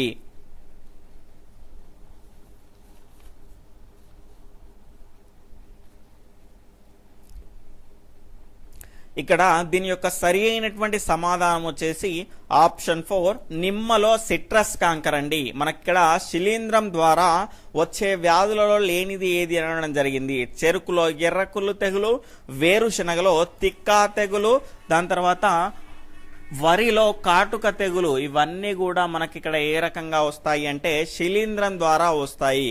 కాబట్టి ఇక్కడ నిమ్మలో కాంక్రస్ తెగులు, నిమ్మలో సిట్రస్ కాంకర్ అనేది ఇది దేని ద్వారా వస్తుంది అంటే బ్యాక్టీరియా ద్వారా వచ్చేటువంటి వ్యాధిగా మనం చెప్పుకోవచ్చు. దాని తర్వాత మనకు ఇంకొకటి ఉందండి, మనకు టెక్స్ట్ బుక్ లో ఇచ్చినటువంటి వ్యాధులు కనుక చూసుకుంటే ఇవి 3 కూడా 8th క్లాస్ టెక్స్ట్ బుక్ లో ఇవి 3 కూడా శిలీంధ్రం. దాని తర్వాత ఇంకో 2 ఇచ్చాడండి. నిమ్మలో సిట్రస్ కాంకర్ ఏమో బ్యాక్టీరియా, తర్వాత పొగాకులో మొసాయిక్ దానికి సంబంధించింది ఏంటి అంటే వైరస్ ద్వారా వచ్చేటువంటి వ్యాధిగా మనం చెప్పుకోవచ్చు. తర్వాత 16వ క్వశ్చన్ వచ్చేసి ఎడిస్ దోమ ద్వారా వచ్చే వ్యాధి ఏది?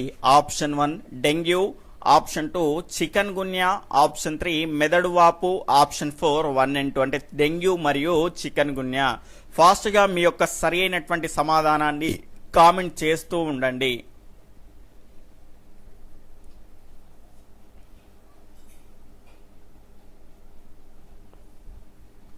ఇక్కడ దీని యొక్క సరి అయినటువంటి సమాధానం వచ్చేసి ఆప్షన్ 4 1 and 2 అండి.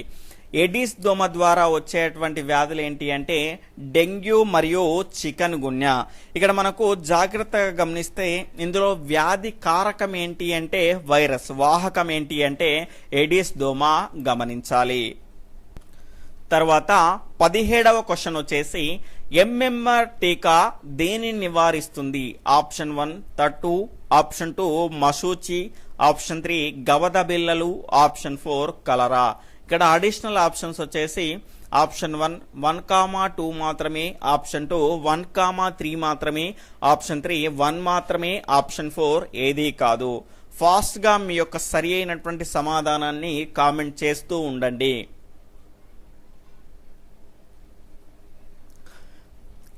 ఇక్కడ దీని యొక్క సరైనటువంటి సమాధానం వచ్చేసి ఆప్షన్ 2 1,3 అండి. ఇక్కడ ఎంఎంఆర్ టీకా అనేది దేన్ని నివారిస్తుంది అంటే తట్టు మరియు గవద బిళ్ళల్ని నివారిస్తుంది గమనించాలి. ఇక్కడ చూసుకుంటే దేని ద్వారా వ్యాపిస్తుంది అంటే వాహకం వచ్చేసి గాలి అండి.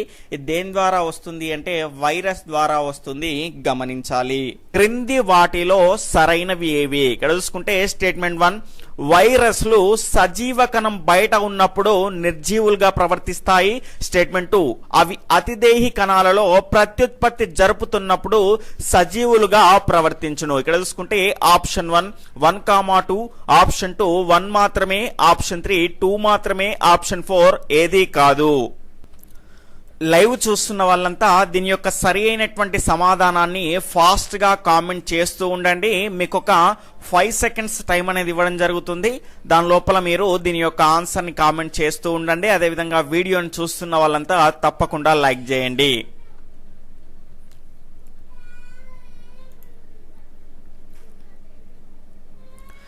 ఇక్కడ చూసుకుంటే దీని యొక్క సరి అయినటువంటి సమాధానం వచ్చేసి ఆప్షన్ 1, 2 ఇవి రెండు కూడా సరి అయినవే. ఇక్కడ చూసుకుంటే మనకు వైరస్లు సజీవ కణం బయట ఉన్నప్పుడు ఏ రకంగా ఉంటాయి అంటే అవి నిర్జీవులుగా ప్రవర్తిస్తాయి. కానీ అది ప్రత్యుత్పత్తి జరపాలి అంటే గనక ఖచ్చితంగా దానికి ఏదైనా ఒక అతిదేహి కణం అనేది ఖచ్చితంగా కావాలి. ఆ రకంగా ఉన్నప్పుడే అది ప్రత్యుత్పత్తి జరుపుతాయి, గమనించాలి. అప్పుడు ఏ రకంగా ఉంటాయి అంటే సజీవులుగా ఉంటాయి, గమనించాలి. తర్వాత రెండవ క్వశ్చన్ వచ్చేసి క్రింది వాటిలో వైరస్ వలన కలగని వ్యాధి ఏది? ఇక్కడ ఆప్షన్ 1 జలుబు, ఆప్షన్ 2 స్వైన్ ఫ్లూ, ఆప్షన్ 3 కండ్ల కలక, ఆప్షన్ 4 క్షయ. ఫాస్ట్ గా మీ యొక్క ఆన్సర్ ని కామెంట్ చేస్తూ ఉండండి.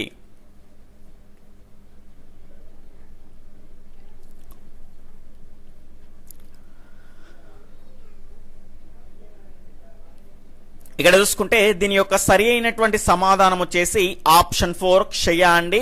క్రింది వాటిలో వైరస్ వలన కలగని వ్యాధి అన్నాం. ఇక్కడ చూసుకుంటే జలుబు, దాని తర్వాత స్వైన్ ఫ్లూ, దాని తర్వాత కండ్ల కలక ఇవన్నీ కూడా వైరస్ ద్వారా వచ్చేటువంటి వ్యాధులు. ఇక్కడ చూసుకుంటే మనకి ఇక్కడ జాగ్రత్తగా గమనిస్తే క్షయ అనేది మనకు బ్యాక్టీరియా ద్వారా వచ్చేటువంటి వ్యాధి, గమనించాలి. తర్వాత మూడవ క్వశ్చన్ వచ్చేసి క్రింది వాటిలో ప్రోటోజోవా వల్ల కలగని వ్యాధులు ఏవి? ఇక్కడ option 1 malaria, option 2 amoebiasis, option 3 tuberculosis, option 4 వచ్చేసి డయేరియా. ఇక్కడ అడిషనల్ ఆప్షన్స్ వచ్చేసి ఆప్షన్ 1 3,4 మాత్రమే, ఆప్షన్ 2 1,2 మాత్రమే, ఆప్షన్ 3 1,4 మాత్రమే, ఆప్షన్ 4 వచ్చేసి 2,3 మాత్రమే. ఫాస్ట్ గా మీ యొక్క ఆన్సర్ ని కామెంట్ చేస్తూ ఉండండి.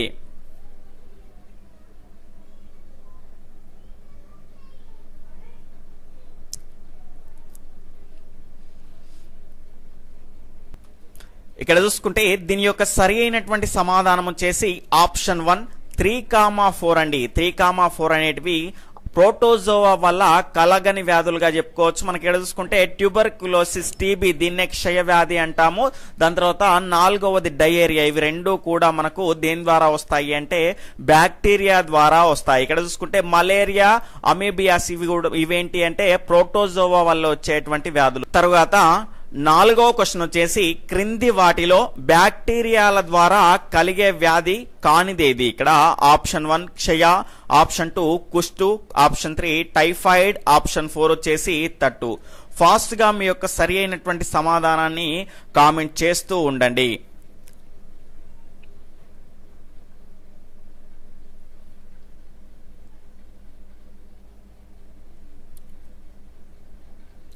ఇక్కడ చూసుకుంటే దీని యొక్క సరి అయినటువంటి సమాధానం వచ్చేసి ఆప్షన్ 4 తట్టు అండి.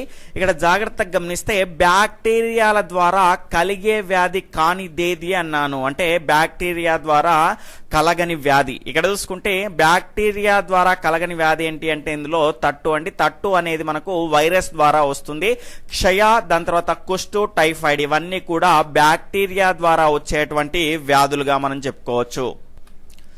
తర్వాత ఐదవ క్వశ్చన్ వచ్చేసి యాంటోనీ వాన్ లీవెన్హాక్ తయారు చేసినటువంటి సూక్ష్మదర్శిని యొక్క ప్రత్యేకత ఏమిటి? ఇక్కడ చూసుకుంటే ఆప్షన్ 1 వస్తువుని 300 రెట్లు పెద్దదిగా చూడగలగడం, ఆప్షన్ 2 వస్తువుని 300 రెట్లు చిన్నదిగా చూడగలగడం, ఆప్షన్ 3 వచ్చేసి ఇందులో ఒకే ఒక కటకం అనేది ఉండును, ఆప్షన్ 4 వచ్చేసి 1 and 3.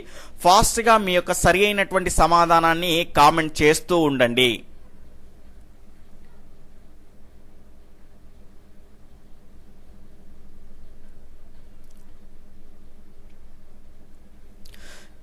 ఇక్కడ చూసుకుంటే దీని యొక్క సరి అయినటువంటి సమాధానం వచ్చేసి ఆప్షన్ 4 1 and 3 అండి.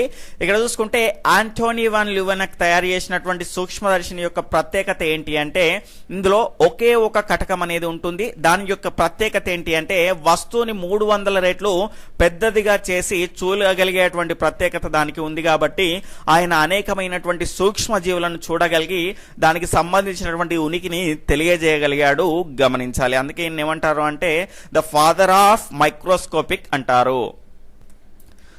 తర్వాత ఆరవ క్వశ్చన్ వచ్చేసి మొదటగా ఎనీ మాలిక్యూల్స్ గా పిలువబడి తరువాత కాలంలో ఇలా పిలువబడుతున్నాయి? Option 1 bacteria, option 2 virus, option 3 శిలీంధ్రాలు, ఆప్షన్ 4 శైవలాలు. ఇక్కడ చూసుకుంటే ఫాస్ట్ గా మీ యొక్క సరి అయినటువంటి సమాధానాన్ని కామెంట్ చేస్తూ ఉండండి.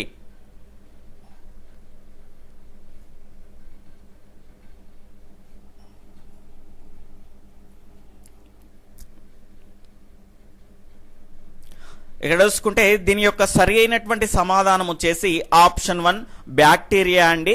ఇక్కడ చూసుకుంటే మనకు యాంటోనీ వాన్ ల్యూవెన్హెక్ గారు కనుక చూసుకుంటే మొదటగా కొన్ని సూక్ష్మ జీవులను కనుగొన్నాడు. వాటికి మొదటగా వాటిని ఏమని పిలిచారు అంటే ఎనీ మాలిక్యూల్స్ అని పిలిచారు. దాని తర్వాత కాలంలో మనకి ఇక్కడ చూసుకుంటే బ్యాక్టీరియా అనేటువంటి నామకరణం అనేది చేశాడు. కాబట్టి ఎనీ మాలిక్యూల్స్ అనేటివి ఏంటి అంటే బ్యాక్టీరియా గమనించాలి. తర్వాత 7వ క్వశ్చన్ వచ్చేసి క్రింది వాటిలో సరైనవి ఏవి. ఇక్కడ చూసుకుంటే స్టేట్మెంట్ 1 మృత్తికలో బ్యాక్టీరియా, ప్రోటోజోవా, మైక్రో ఆర్థోఫోడా, శిలీంధ్రాలు మొదలైనటువంటి సూక్ష్మ జీవులు ఎక్కువగా ఉండును. స్టేట్మెంట్ 2 వచ్చేసి ఒక ఎకరం మృత్తికలో 8 అంగుళాల మందం ఉన్నటువంటి పై పొరలో బ్యాక్టీరియాలు, శిలీంధ్రాలు 5.5 టన్నుల వరకు ఉండును. ఇక్కడ సరైనవి ఏవి అని అడగడం జరిగింది. ఆప్షన్ 1 1,2, ఆప్షన్ 2 1 మాత్రమే, ఆప్షన్ 3 2 మాత్రమే, ఆప్షన్ 4 వచ్చేసి ఏది కాదు. ఫాస్ట్ గా మీ యొక్క సరి అయినటువంటి సమాధానాన్ని కామెంట్ చేస్తూ ఉండండి.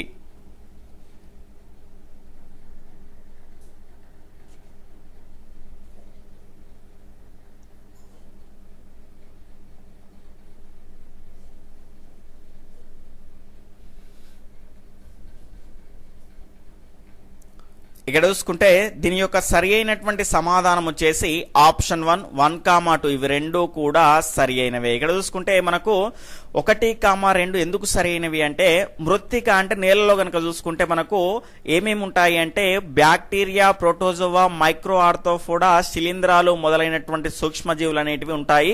ఇవి మనకు ఉపయోగపడేటువంటి సూక్ష్మజీవులు. ఇవి ఏం చేస్తాయి అంటే నేలలో ఉన్నటువంటి ఆకులు మిగిలినటువంటి పదార్థాలను కుళ్ళింపజేసి నేలకు సారాన్ని కలిగజేయడానికి ఉపయోగపడతాయి. గమనించాలి.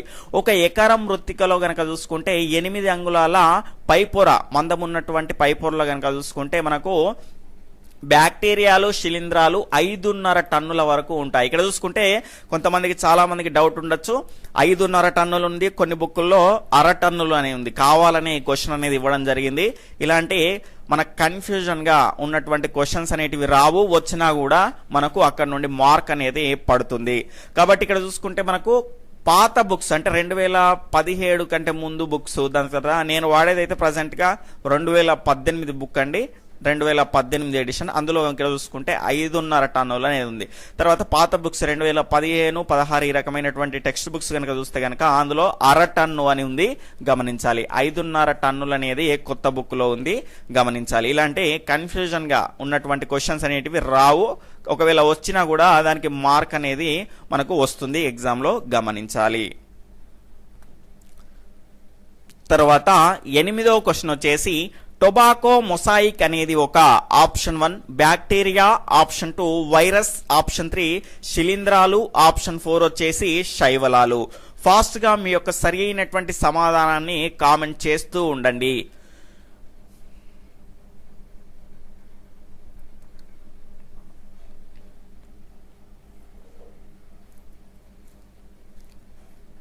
ఇక్కడ చూసుకుంటే దీని యొక్క సరి అయినటువంటి సమాధానం వచ్చేసి ఆప్షన్ 2 వైరస్ అండి. టొబాకో మొసాయిక్ అనేది ఒక వైరస్. గమనించాలి.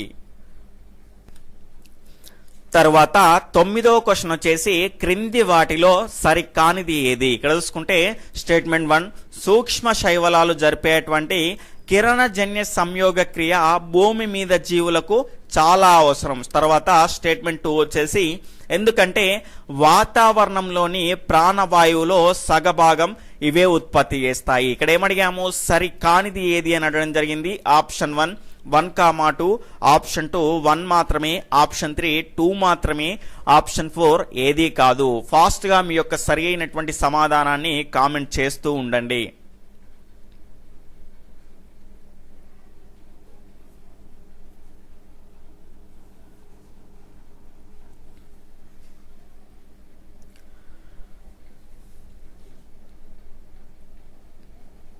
ఇక్కడ చూసుకుంటే దీని యొక్క సరి అయినటువంటి సమాధానం వచ్చేసి ఆప్షన్ 4 ఏది కాదండి. మనకి ఇక్కడ చూసుకుంటే సరి కానిది అడిగాడు. ఇవి రెండు కూడా సరి అయినవే. సూక్ష్మ శైవలాలు మైక్రో ఆల్గేస్ జరిపేటువంటి కిరణజన్య సంయోగ క్రియ అనేది భూమి మీద జీవులకు చాలా అవసరం అండి. ఎందుకంటే వాతావరణంలో ఉండేటువంటి ప్రాణవాయువులో సగభాగం ఇవే ఉత్పత్తి చేస్తాయి కాబట్టి ఇవి జీవులకు చాలా అవసరమైనవిగా మనం చెప్పుకోవచ్చు. తర్వాత 10వ క్వశ్చన్ వచ్చేసి థియో మార్గరేట్ ఆఫ్ నమీబియాస్ అనేటువంటి బ్యాక్టీరియాను కనుగొన్నది ఎవరు? ఇక్కడ option 1 లీవెన్ hack, option 2 hide and Schulz, option 3 Jonas Pak, option 4 వచ్చేసి ఆల్బర్ట్ సాబిన్. ఫాస్ట్ గా మీ యొక్క సరి అయినటువంటి సమాధానాన్ని కామెంట్ చేస్తూ ఉండండి.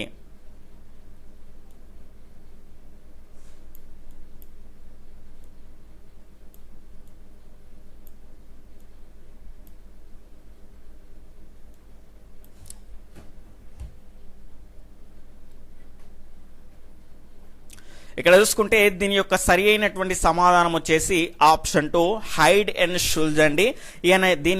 ఇది కనిపెట్టినటువంటి బ్యాక్టీరియా యొక్క ప్రత్యేకత ఏంటి అంటే చాలా వరకు మనకు బ్యాక్టీరియాలను కంటితో చూడలేము, కానీ ఈయన కనిపెట్టినటువంటి ఈ బ్యాక్టీరియా యొక్క ప్రత్యేకత ఏంటి అంటే దీనిని కంటితో చూడగలిగేటువంటి బ్యాక్టీరియాగా మనం చెప్పుకోవచ్చు. ఇక్కడ చూసుకుంటే ఇది 0.75 mm పొడవు అనేది ఉండడం జరుగుతుంది, గమనించాలి. తర్వాత 11వ క్వశ్చన్ వచ్చేసి మైదా పిండికి ఈస్ట్ కలపడం ద్వారా కొద్దిసేపటికి మైదా పిండికి ఈస్ట్ కలపడం ద్వారా కొద్దిసేపటికి మైదా పిండి ఉబ్బడానికి గల కారణం ఏమిటి? ఇక్కడ option 1 carbon dioxide, option 2 oxygen, option 3 nitrogen, option 4 వచ్చేసి ఏది కాదు. ఫాస్ట్ గా మీ యొక్క సరి అయినటువంటి సమాధానాన్ని కామెంట్ చేస్తూ ఉండండి.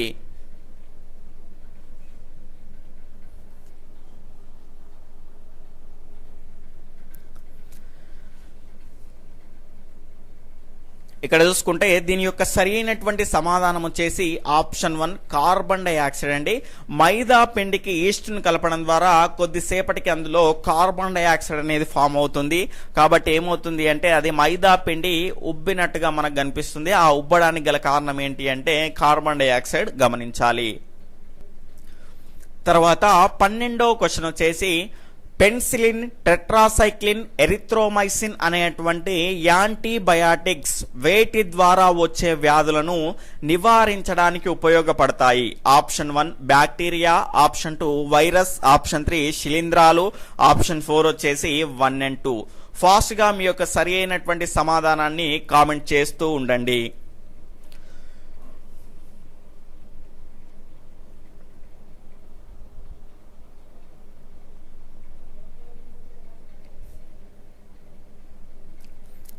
ఇక్కడ చూసుకుంటే దీని యొక్క సరి అయినటువంటి సమాధానం వచ్చేసి ఆప్షన్ 1 బ్యాక్టీరియా అండి. పెన్సిలిన్, టెట్రాసైక్లిన్, ఎరిథ్రోమైసిన్ అనేటువంటి యాంటీబయాటిక్స్ అనేటివి మనకు బ్యాక్టీరియా ద్వారా వచ్చేటువంటి వ్యాధులను నివారించడానికి ఉపయోగపడతాయి, గమనించాలి. తర్వాత 13వ క్వశ్చన్ వచ్చేసి క్రింది వాటిలో సరైనవి ఏవి? ఇక్కడ చూసుకుంటే స్టేట్మెంట్ 1 డాక్టర్ జోనస్ పాక్ 1952లో పోలియో చుక్కల మందును కనుగొన్నాడు. స్టేట్మెంట్ 2 వచ్చేసి డాక్టర్ ఆల్బర్ట్ సాబిన్ పోలియో టీకాను 1957లో కనుగొన్నాడు. ఇక్కడ ఏమడిగాడు? సరైనవి ఏవి అని అడగడం జరిగింది. ఆప్షన్ 1 1, 2, ఆప్షన్ 2 1 మాత్రమే, ఆప్షన్ 3 2 మాత్రమే, ఆప్షన్ 4 ఏది కాదు. ఫాస్ట్ గా మీ యొక్క సరి అయినటువంటి సమాధానాన్ని కామెంట్ చేస్తూ ఉండండి.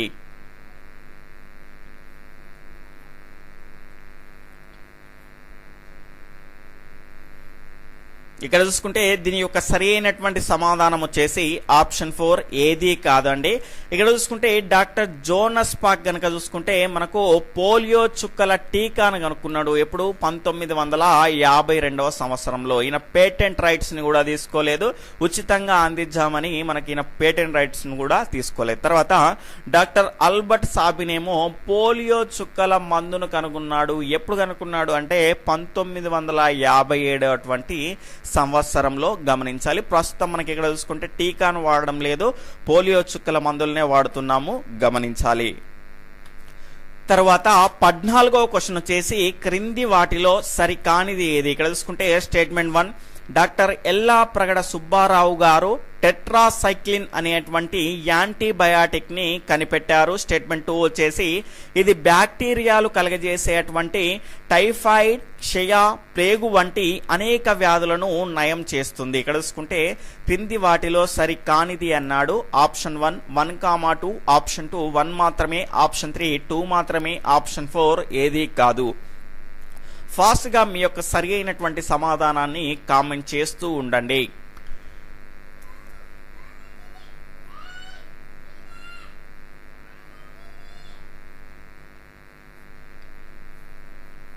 ఇక్కడ చూసుకుంటే దీని యొక్క సరి అయినటువంటి సమాధానం వచ్చేసి ఆప్షన్ 4 ఏది కాదు అండి. ఇక్కడ చూసుకుంటే డాక్టర్ ఎల్లాప్రగడ సుబ్బారావు గారు టెట్రాసైక్లిన్ అనేటువంటి యాంటీబయాటిక్ ని కనిపెట్టారు. ఇవి బ్యాక్టీరియాలు కలిగజేసేటువంటి టైఫాయిడ్, క్షయ, ప్లేగు వంటి అనేక వ్యాధులను నయం చేస్తుంది. ఇక్కడ సరి కానిది అన్నాడు. ఇవి రెండు కూడా సరి అయినవే కాబట్టి ఏది కాదు అనేది మన యొక్క సరి అయినటువంటి సమాధానం అవుతుంది. తర్వాత 15వ క్వశ్చన్ వచ్చేసి వ్యాక్సిన్ అనే పదము ఏ భాషా పదం నుండి ఉద్భవించింది? ఇక్కడ option 1 Latin, option 2 Greek, option 3 వచ్చేసి ఫ్రెంచ్, ఆప్షన్ 4 వచ్చేసి జర్మనీ. ఫాస్ట్గా మీ యొక్క సరి అయినటువంటి సమాధానాన్ని కామెంట్ చేస్తూ ఉండండి.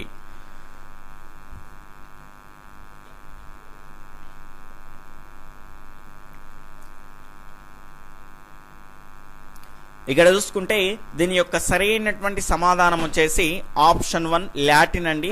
వ్యాక్సిన్ అనేటువంటి పదం అనేది ఇక్కడ చూసుకుంటే వాకా అనేటువంటి లాటిన్ భాషా పదం నుంచి ఉద్భవించింది. సంపూర్ణ ఎత్తుకు సూత్రం ఏమిటి?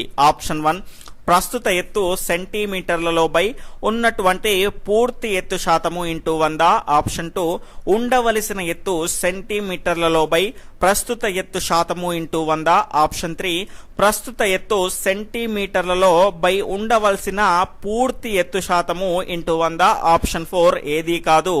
ఫాస్ట్గా లైవ్ చూస్తున్న వాళ్ళంతా దీని యొక్క సరి అయినటువంటి సమాధానాన్ని ఫాస్ట్గా కామెంట్ చేస్తూ ఉండండి.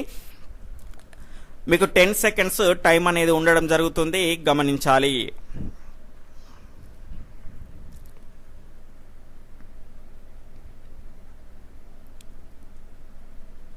దీని యొక్క సరి అయినటువంటి సమాధానం వచ్చేసి ఆప్షన్ 3 అండి.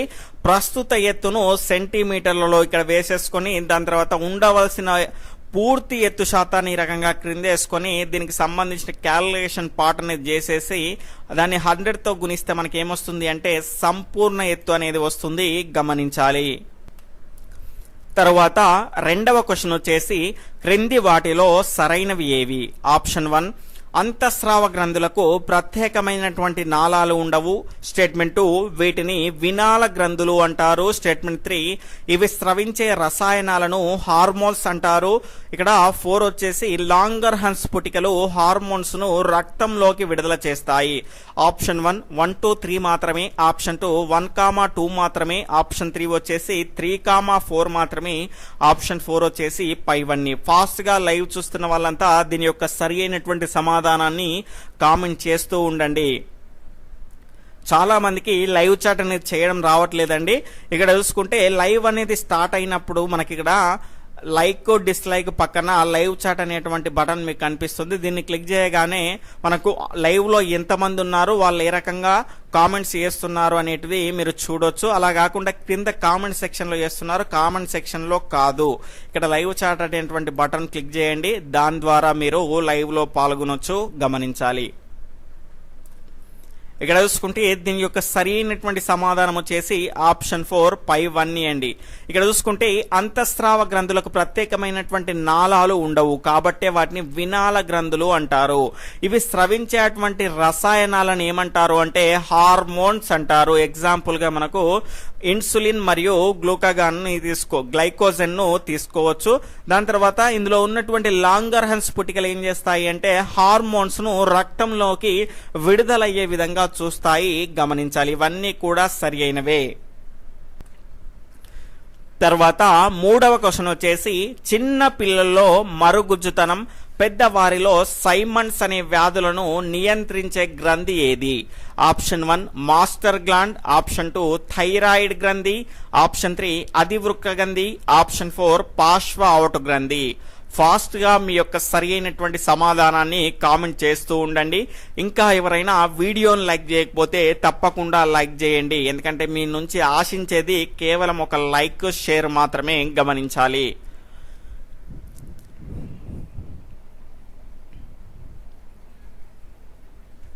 దీని యొక్క సరి అయినటువంటి సమాధానం వచ్చేసి ఆప్షన్ 1 మాస్టర్ గ్లాండ్ అండి. దీన్ని మనం పీయూష గ్రంథి అంటాము. పీయూష గ్రంథి స్రవించేటువంటి హార్మోన్ వచ్చేసి మనకి ఇక్కడ గ్రోత్ హార్మోన్ అండి. ఆ గ్రోత్ హార్మోన్ లోపం వల్ల ఏమవుతుంది అంటే చిన్న పిల్లల్లో మరుగుజ్జుతనం, పెద్దవారిలో సైమన్స్ అనేటువంటి వ్యాధులు వస్తాయి. కాబట్టి దాన్ని నియంత్రించేది మాస్టర్ గ్లాండ్ గా మనం చెప్పుకోవచ్చు. తర్వాత 4వ క్వశ్చన్ వచ్చేసి కౌమార దశలో సరికానిది ఏది? ఇక్కడ స్టేట్మెంట్ 1 అమ్మాయిల గొంతు బొంగురుగా మారును, ఆప్షన్ 2 వచ్చేసి అబ్బాయిల గొంతు సన్నగా మారును. ఇక్కడ సరికానిది ఏది అని అడగడం జరిగింది.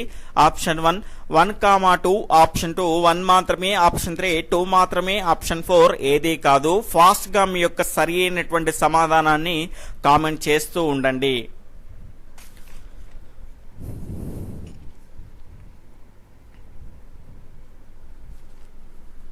దీని యొక్క సరి అయినటువంటి సమాధానం వచ్చేసి ఆప్షన్ 1 1, 2 ఇవి రెండు కూడా సరి అయినవి కాదు. ఎందుకు అంటే కౌమార దశలో కనుక చూసుకుంటే అమ్మాయిల గొంతు వచ్చేసి సన్నగా, అంటే గొంతు సన్నగా కాదు, దానిలో నుంచి వచ్చేటువంటి వాయిస్ అనేది సన్నగా ఉంటుంది. తర్వాత అబ్బాయిల గొంతు వచ్చేసి బొంగురుగా ఉంటుంది. ఎందుకు అంటే హార్మోన్ల ప్రభావం వలన స్వరపేటికలో ఉన్నటువంటి మృదులాస్థికి అతికి ఉన్నటువంటి కండరాలు ఏమవుతాయి అంటే వదులుగా అవుతాయి. ఆ రకంగా అయినప్పుడు ఏమవుతుంది అంటే అందులో గాలి ప్రవేశించి శబ్దాలన్నిటివి బొంగురుగా బయటకు వస్తాయి, గమనించాలి. తర్వాత 5వ క్వశ్చన్ వచ్చేసి కౌమార దశలో ముఖంపై మొటిమలు రావడానికి గల కారణం? ఆప్షన్ 1 చెమట గ్రంథులు, ఆప్షన్ 2 తైల గ్రంథులు, ఆప్షన్ 3 1 and 2 అంటే చెమట గ్రంథులు మరియు తైల గ్రంథులు, ఆప్షన్ 4 ఏది కాదు. ఫాస్ట్ గా మీ యొక్క సరి అయినటువంటి సమాధానాన్ని కామెంట్ చేస్తూ ఉండండి.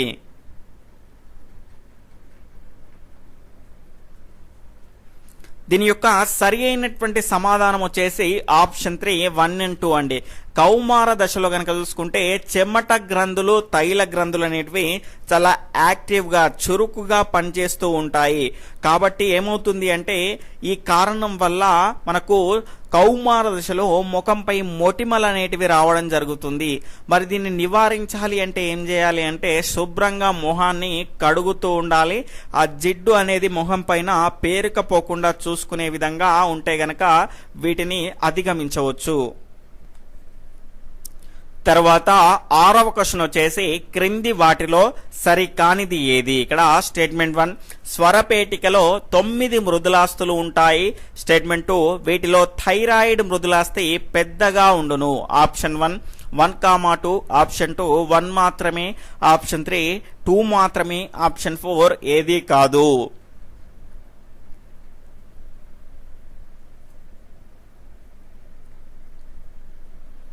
ఇక్కడ దీని యొక్క సరి అయినటువంటి సమాధానం వచ్చేసి ఆప్షన్ 4 ఏది కాదు అండి. ఎందుకు అంటే ఇవి రెండు కూడా సరి అయినవే. స్వరపేటికలో మొత్తం 9 మృదులాస్తులు ఉంటాయి. వీటిలో థైరాయిడ్ మృదులాస్తి అనేది పెద్దగా ఉంటుంది. ఇది బయటికి చొచ్చుకొని ఈ రకంగా మనకు రావడం ద్వారానే ఆడమ్స్ యాపిల్ అనేటువంటి నిర్మాణం అనేది మనకు గొంతు భాగంలో కనిపిస్తుంది, గమనించాలి. తర్వాత 7వ క్వశ్చన్ వచ్చేసి విడుదలైనటువంటి అండము ఫాలోపియన్ నాళంలో ప్రవేశించడానికి సహకరించే హార్మోన్ ఏది? Option 1 FSH, option 2 LH, option 3 GH, option 4 నన్. ఫాస్ట్ గా మీ యొక్క సరి అయినటువంటి సమాధానాన్ని కామెంట్ చేస్తూ ఉండండి.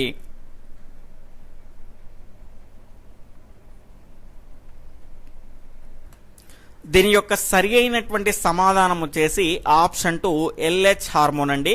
ఈ ఎల్హెచ్ హార్మోన్ అబ్రివేషన్ కనుక చూసుకుంటే ల్యూటినైజింగ్ హార్మోన్ అంటాము. ఇది ఏం చేస్తుంది అంటే విడుదలైనటువంటి అండాన్ని ఫాలోపియన్ నాళంలో ప్రవేశించడానికి ఉపయోగపడుతుంది. అదేవిధంగా దీన్ని స్రవించేటువంటి గ్రంథి ఏది అంటే పీయూష గ్రంథి. అదేవిధంగా మనకి ఇక్కడ ఎఫ్ఎస్హెచ్ అంటే ఏంటి అంటే పాలికిల్ స్టిమ్యులేటింగ్ హార్మోన్, అదేవిధంగా జిహెచ్ అంటే గ్రోత్ హార్మోన్. వీటన్నిటిని కూడా పీయూష గ్రంథి స్రవిస్తుంది, గమనించాలి. తర్వాత 8వ క్వశ్చన్ వచ్చేసి క్రింది వాటిలో సరికానిది ఏది? ఇక్కడ స్టేట్మెంట్ 1 జిహెచ్ మిగిలిన అంతఃస్రావ గ్రంథులను ఉత్తేజపరిచే పెరుగుదలను ప్రోత్సహిస్తుంది. స్టేట్మెంట్ 2 ఎఫ్ఎస్హెచ్ హార్మోన్ అండం ఉత్పత్తికి అవసరమయ్యే టెస్టోస్టిరాన్ను ప్రేరేపిస్తుంది. ఇక్కడ ఆప్షన్ 1 1,2, ఆప్షన్ 2 1 మాత్రమే, ఆప్షన్ 3 2 మాత్రమే, ఆప్షన్ 4 ఏది కాదు. ఫాస్ట్ గా మీ యొక్క సరి అయినటువంటి సమాధానాన్ని కామెంట్ చేస్తూ ఉండండి.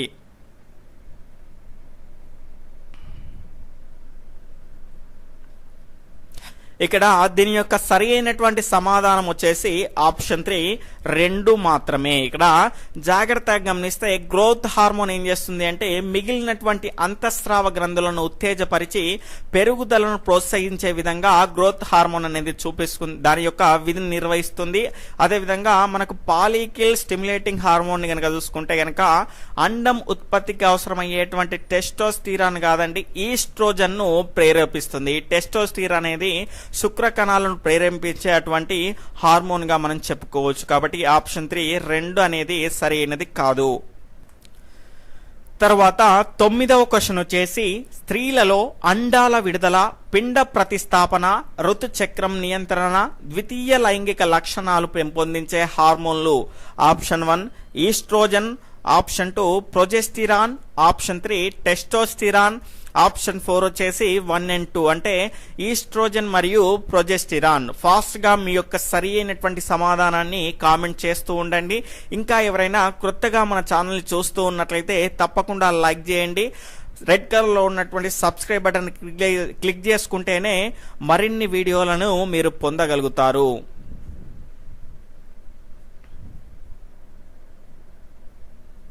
ఇక్కడ దీని యొక్క సరి అయినటువంటి సమాధానం వచ్చేసి ఆప్షన్ 4 1 and 2 అండి. ఈస్ట్రోజన్ మరియు ప్రొజెస్టిరాన్ ఏం చేస్తాయి అంటే స్త్రీలలో అండాల విడుదల, పిండ ప్రతిస్థాపన, ఋతుచక్రం నియంత్రణ, అదేవిధంగా ద్వితీయ లైంగిక లక్షణాలను పెంపొందించేటువంటి హార్మోన్లుగా మనము ఈస్ట్రోజన్ మరియు ప్రొజెస్టిరాన్ ని చెప్పుకోవచ్చు. అదేవిధంగా టెస్టోస్టిరాన్ అనేది మనకి ఇక్కడ చూసుకుంటే శుక్ర కణాల ఉత్పత్తిని పెంచేటువంటి హార్మోన్ గా మనకు చెప్పుకోవచ్చు. తర్వాత 10వ క్వశ్చన్ క్రింది వాటిని జతపరచుము. నేను దీన్ని జతపరిచేలోపే నాకంటే ముందు మీరే జతపరుస్తారు అని ఆశిస్తున్నాను. ఇక్కడ మొదటిది ముష్కాలు. ముష్కాలు ఏం చేస్తాయండి? శుక్ర కణాలను ఉత్పత్తి చేస్తాయి. కాబట్టి ఇక్కడ ఏమొస్తుంది? బి అనేది వస్తుంది. తర్వాత అధివృక్క గంధి. అధివృక్క గంధి ఏం చేస్తుంది? ఎడ్రినలిన్ అనేటువంటి హార్మోన్ ని స్రవిస్తుంది. ఇది ఉద్వేగాలను నియంత్రించేటువంటి హార్మోన్ గా మనం చెప్పుకోవచ్చు. ఇక్కడ చూసుకుంటే సి అనేది వస్తుంది. రజస్వల అంటే మొదటి ఋతు చక్రం, కాబట్టి ఇక్కడ డి అనేది వస్తుంది. పీయూష గ్రంథి ఏం చేస్తుంది? గ్రోత్ హార్మోన్ ని స్రవిస్తుంది, కాబట్టి ఇక్కడ ఏమొస్తుంది? ఏ అనేది వస్తుంది. బీసీడిఏ అనేది ఎక్కడ ఉందండి? బీసీడిఏ అనేది ఆప్షన్ 2 లో ఉంది, కాబట్టి ఆప్షన్ 2 అనేది సరి అయినటువంటి సమాధానం. తర్వాత 11వ క్వశ్చన్ వచ్చేసి ప్రమాదం అంచున ఉన్న జీవజాతులను గురించిన జాబితాను ఎప్పటికప్పుడు సమాచారంగా విడుదల చేసేవి. Option 1 IUCN, option 2 ZSL, option 3 CNI, option 4 వచ్చేసి 1 and 2. ఫాస్ట్ గా మీ యొక్క సరి అయినటువంటి సమాధానాన్ని కామెంట్ చేస్తూ ఉండండి.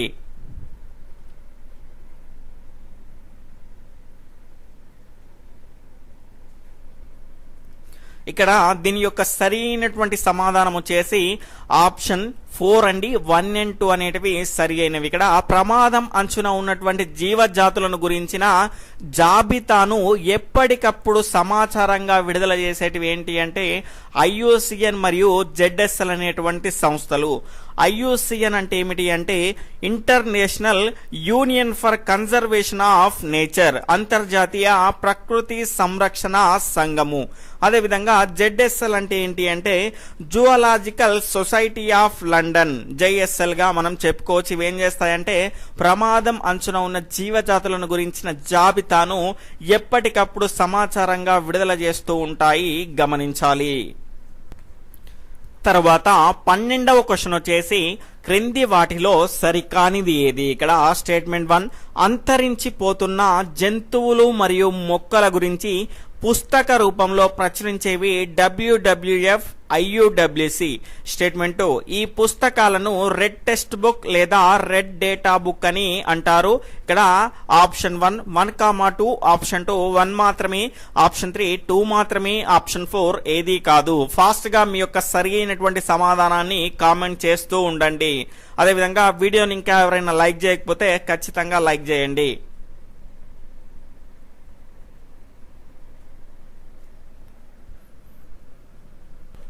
ఇక్కడ దీని యొక్క సరి అయినటువంటి సమాధానం వచ్చేసి ఆప్షన్ 4 ఏది కాదండి. ఎందుకంటే ఇవి రెండు కూడా సరి అయినవే. ఇక్కడ రెడ్ లిస్ట్ బుక్ అండి, టెక్స్ట్ బుక్ అనబడింది.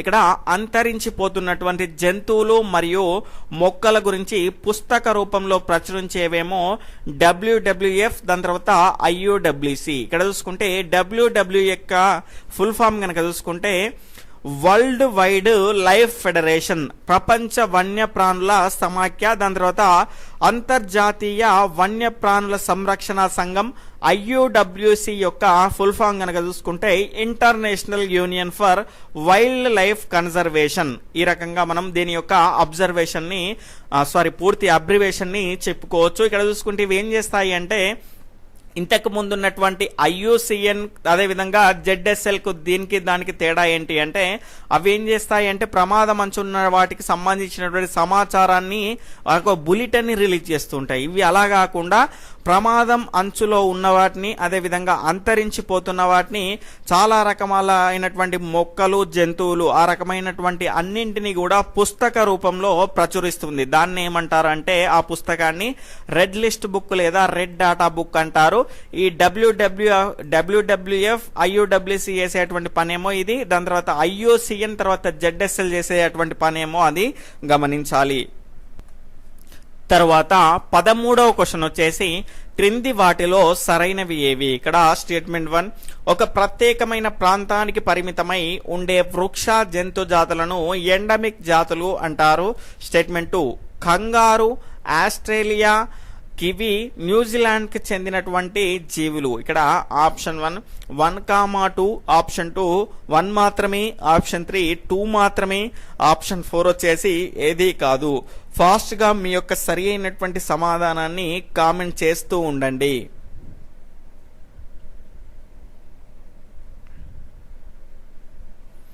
ఇక్కడ దీని యొక్క సరి అయినటువంటి సమాధానం వచ్చేసి ఆప్షన్ 1, 1, 2 రెండు కూడా సరి అయినవే. ప్రత్యేకమైనటువంటి ప్రాంతానికి పరిమితమై ఉండే వృక్ష జంతు జాతులను ఎండమిక్ జాతులు అంటారు. కంగారు అనేది ఆస్ట్రేలియాకు, అదేవిధంగా కివి అనేది న్యూజిలాండ్ కు చెందినటువంటి జీవులుగా చెప్పుకోవచ్చు, అంటే ఎండమిక్ జాతులుగా మనం చెప్పుకోవచ్చు.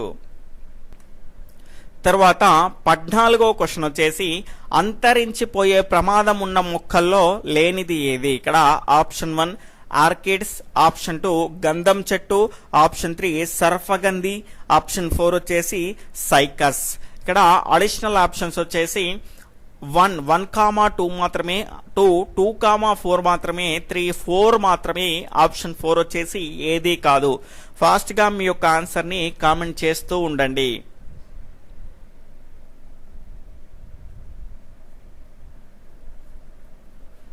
ఇక్కడ దీని యొక్క సరైనటువంటి సమాధానం వచ్చేసి ఆప్షన్ 4 ఏది కాదండి. ఎందుకు అంటే గనక ఇక్కడ ఆర్కిడ్స్, గంధం చెట్టు, తర్వాత సర్ఫగంధి, సైకస్ ఇవన్నీ కూడా అంతరించిపోయే ప్రమాదంలో ఉన్నటువంటి మొక్కలే, గమనించాలి. ఇక్కడ లేనిది అన్నాం కాబట్టి ఏది కాదు అనేది దీని యొక్క రైట్ ఆన్సర్ అవుతుంది.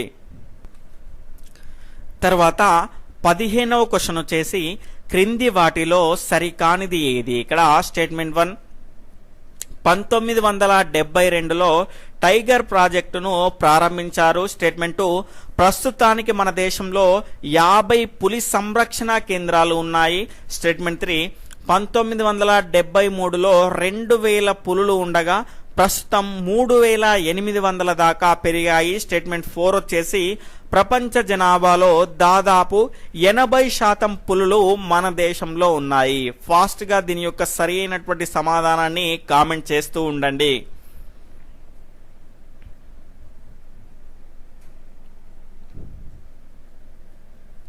ఇక్కడ దీని యొక్క సరి అయినటువంటి సమాధానం వచ్చేసి ఆప్షన్ 4 అండి.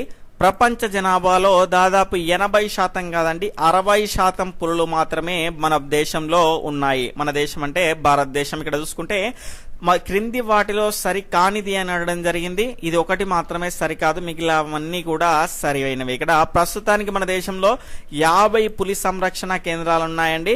కొన్ని పుస్తకాల్లో కనుక చూసుకుంటే 27 అని ఉన్నది, కానీ అది సరి అయినది కాదు. మీరు నెట్ లో సెర్చ్ చేసుకున్నా కూడా మనకు 50 పులుల సంరక్షణ కేంద్రాలు వస్తాయి, గమనించాలి. 1973లో 2000 పులులు ఉండగా ప్రస్తుతం 3800 దాకా పెరిగాయి. ఇప్పుడు కౌంట్ చేయలేదు, కానీ ఇప్పుడు ఇంకా పెరిగి ఉండొచ్చు. ఎందుకంటే ఈ రకమైనటువంటి టైగర్ ప్రాజెక్ట్ ని నిర్వహించి వాటిని సంరక్షించడం ద్వారా ఈ రకంగా పుల్ల సంఖ్య అనేది గణనీయంగా పెరిగింది.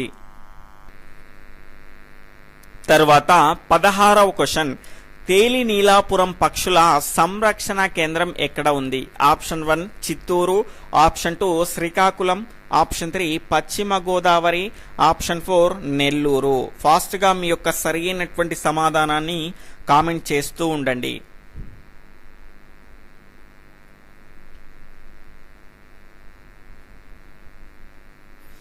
ఇక్కడ దీని యొక్క సరి అయినటువంటి సమాధానం వచ్చేసి ఆప్షన్ 2 శ్రీకాకుళం జిల్లాలో తేలి నీలాపురం పక్షుల సంరక్షణ కేంద్రం అనేది ఉంది.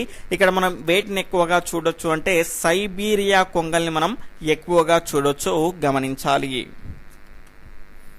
తర్వాత 17వ క్వశ్చన్ వచ్చేసి కోరింగా జంతు సంరక్షణ కేంద్రం ఎక్కడ ఉంది? ఇక్కడ ఆప్షన్ 1 తూర్పు Godavari, option 2 Krishna, option 3 Nellore, option 4 Guntur.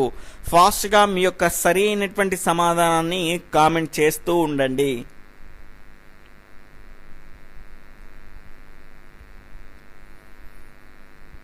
ఇక్కడ దీని యొక్క సరి అయినటువంటి సమాధానం వచ్చేసి ఆప్షన్ 1 తూర్పు గోదావరి జిల్లాలో కోరింగా జంతు సంరక్షణ కేంద్రం అనేది ఉంది. అదేవిధంగా ఇందులో కనుక చూసుకుంటే సీగల్స్, స్టాక్స్, హెరాన్స్, అదేవిధంగా బాతులను చూడొచ్చు. తర్వాత 18వ క్వశ్చన్ వచ్చేసి ఎకో విల్సన్ ప్రకారం ప్రపంచం అంతటా సంవత్సరానికి ఎన్ని జాతులు అంతరించిపోతున్నాయి? Option 1 10,000, option 2 27, option 3 1000, option 4 1 and 2. Fast గా మీ యొక్క సరి అయినటువంటి సమాధానాన్ని కామెంట్ చేస్తూ ఉండండి.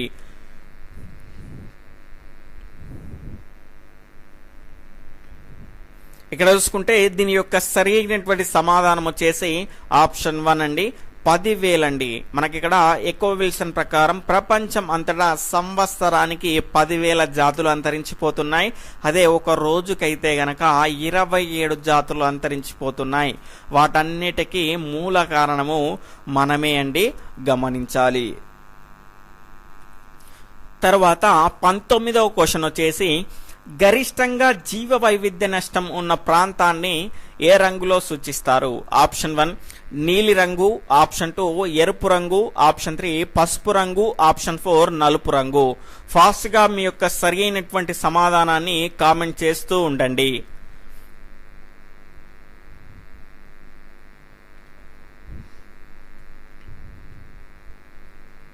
ఇక్కడ దీని యొక్క సరి అయినటువంటి సమాధానం వచ్చేసి ఆప్షన్ 1 నీలి రంగు అండి. చాలా మంది రెడ్ కలర్ అనుకొని ఉండొచ్చు, ఎందుకంటే ఇక్కడ మనకు గరిష్టంగా జీవ వైవిధ్యం ఉన్నటువంటి నష్టం ఉన్నటువంటి ప్రాంతాన్ని నీలి రంగులో చూపిస్తారు. మనకి ఇక్కడ పేజ్ నెంబర్ 97లో కనుక చూసుకుంటే అంతర్జాతీయ జీవ వైవిధ్య సదస్సు COP 2012 హైదరాబాద్ లో జరిగినటువంటి కాన్ఫరెన్స్ ఆఫ్ పార్టీస్ తీర్మానాల ప్రకారం కనుక చూసుకుంటే గరిష్టంగా జీవ వైవిధ్యం నష్టం ఉన్నటువంటి ప్రాంతాన్ని ఏ రంగులో సూచించడం జరిగింది అంటే నీలి రంగులో సూచించడం జరిగింది.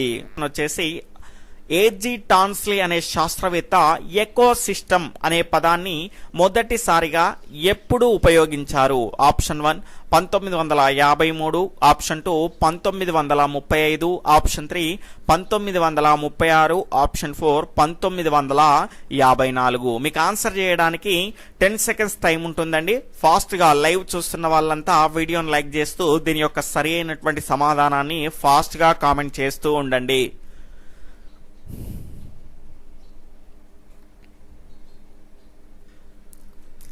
దీని యొక్క సరైనటువంటి సమాధానం ఆప్షన్ 2 1935వ సంవత్సరంలో ఏజీ టాన్స్లీ అనేటువంటి శాస్త్రవేత్త ఎకో సిస్టమ్ ఆవరణ వ్యవస్థ అనేటువంటి పదాన్ని మొదటిసారిగా ఉపయోగించడం జరిగింది. తర్వాత రెండవ క్వశ్చన్ వచ్చేసి క్రింది వాటిలో సరైనవి ఏవి? ఇక్కడ స్టేట్మెంట్ 1 ఆహారపు గొలుసులో 3 స్థాయిలు ఉంటాయి. స్టేట్మెంట్ 2 మొదటి స్థానంలో ప్రొడ్యూసర్స్ ఉంటాయి. స్టేట్మెంట్ 3 మూడవ స్థాయిలో కన్జ్యూమర్స్ ఉంటాయి. ఇక్కడ ఆప్షన్ 1 1,2 మాత్రమే, ఆప్షన్ 2 2,3 మాత్రమే, ఆప్షన్ 3 1,3 మాత్రమే, ఆప్షన్ 4 పైవన్నీ. ఫాస్ట్ గా మీ యొక్క సరి అయినటువంటి సమాధానాన్ని కామెంట్ చేస్తూ ఉండండి.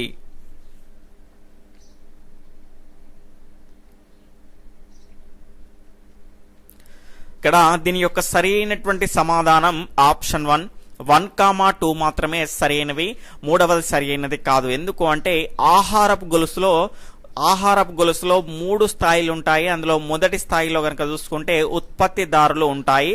అదేవిధంగా వాటిని ఇంగ్లీష్లో మనం ప్రొడ్యూసర్స్ అంటాము. తర్వాత రెండవ స్థాయిలో కనుక చూసుకుంటే శాకాహారులు, మాంసాహారులు, వీళ్ళ ఇద్దరిని కలిపి మనం ఏమంటాము అంటే ఉభయాహారులు లేదా వినియోగదారులు అని అంటాము. ఇక్కడ చూసుకుంటే అవి ఏ రకమైనటువంటి స్థాయిలో ఉంటాయి అంటే రెండవ స్థాయిలో కన్జ్యూమర్స్ వినియోగదారులు ఉంటారు. దాని తర్వాత మనకు మూడవ స్థాయిలో కనుక చూసుకుంటే విచ్ఛిన్నకారులు డీకంపోజర్స్ ఉంటాయి, గమనించాలి. తర్వాత మూడవ క్వశ్చన్ క్రింది వాటిలో సరైనవి ఏవి? ఇక్కడ స్టేట్మెంట్ 1 భూమి పైన విస్తరించిన ఆవరణ వ్యవస్థలో మ్యాంగ్రోవ్స్ ప్రముఖమైనవి. స్టేట్మెంట్ 2 ఇవి వెనక్కు తన్నిన సముద్రపు నీటితో నిండిన లోతు తక్కువ ప్రాంతాల్లో పెరుగును. స్టేట్మెంట్ 3 నదులు సముద్రాలు కలిసే చోట ఇవి పెరుగుతాయి. ఇక్కడ ఆప్షన్ 1 1,2 మాత్రమే, ఆప్షన్ 2 2,3 మాత్రమే, ఆప్షన్ 3 1,3 మాత్రమే, ఆప్షన్ 4 పైవన్నీ. ఫాస్ట్ గా మీ యొక్క సరి అయినటువంటి సమాధానాన్ని కామెంట్ చేస్తూ ఉండండి.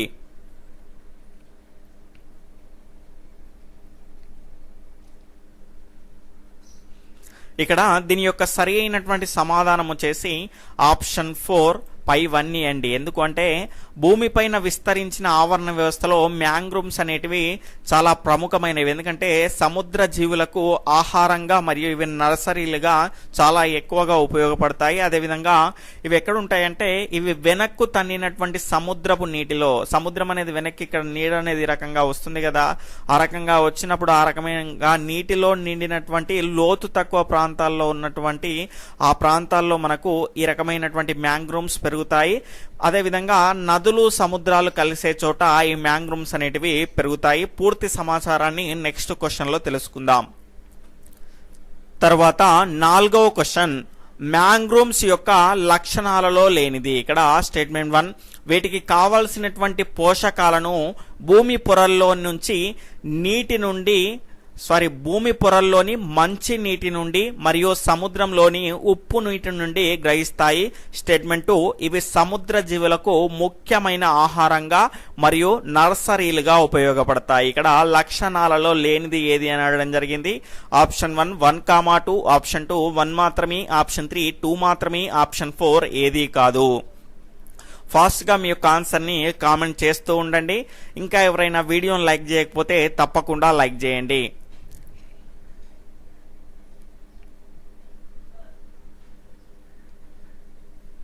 ఇక్కడ దీని యొక్క సరి అయినటువంటి సమాధానం వచ్చేసి ఆప్షన్ 4 ఏది కాదండి. ఎందుకంటే ఇవన్నీ కూడా మ్యాంగ్రోవ్స్ మడ అడవుల యొక్క లక్షణాలే. ఇక్కడ చూసుకుంటే వీటికి కావాల్సినటువంటి పోషకాలను భూమి పొరల్లోని మంచి నీటి నుండి అదేవిధంగా సముద్రంలోని ఉప్పు నీటి అలల నుండి ఇవి గ్రహిస్తాయి.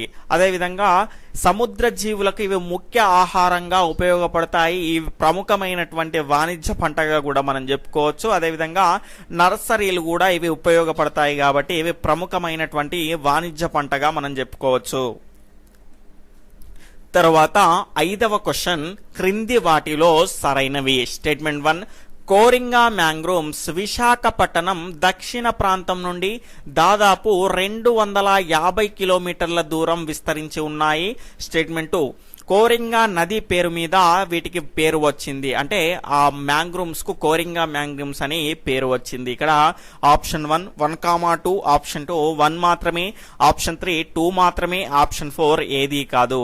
ఫాస్ట్ గా మీ యొక్క సరి అయినటువంటి సమాధానాన్ని కామెంట్ చేస్తూ ఉండండి.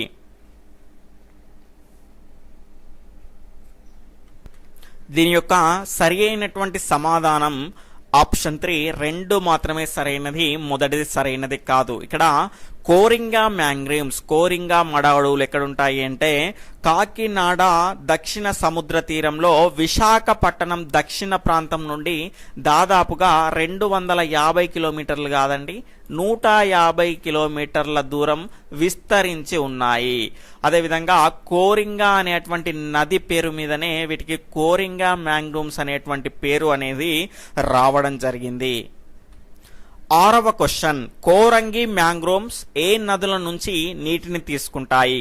Option 1 Gautami, option 2 Godavari, option 3 Coringa, option 4 గాడేరు. ఇక్కడ అడిషనల్ ఆప్షన్స్ 1 1,2 మాత్రమే, 2 2,3 మాత్రమే, 3 3,4 మాత్రమే, 4 వచ్చేసి ఏదీ కాదు. ఫాస్ట్ గా మీ యొక్క సరి అయినటువంటి సమాధానాన్ని కామెంట్ చేస్తూ ఉండండి.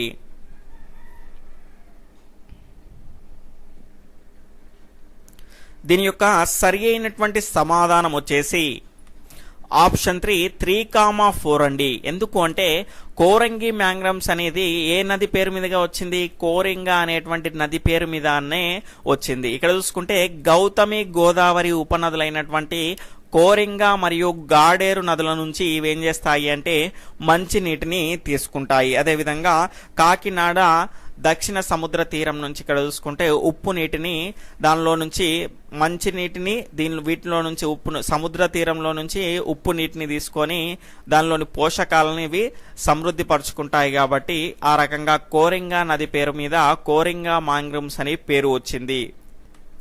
తర్వాత 7వ క్వశ్చన్, ఈ క్రింది వాటిలో ఉత్పత్తిదారులు కానివి ఏవి? ఇక్కడ option 1 spirogyra, option 2 euglena, option 3 oscillatoria, option 4 detritus. Fast గా మీ యొక్క సరైనటువంటి సమాధానాన్ని కామెంట్ చేస్తూ ఉండండి.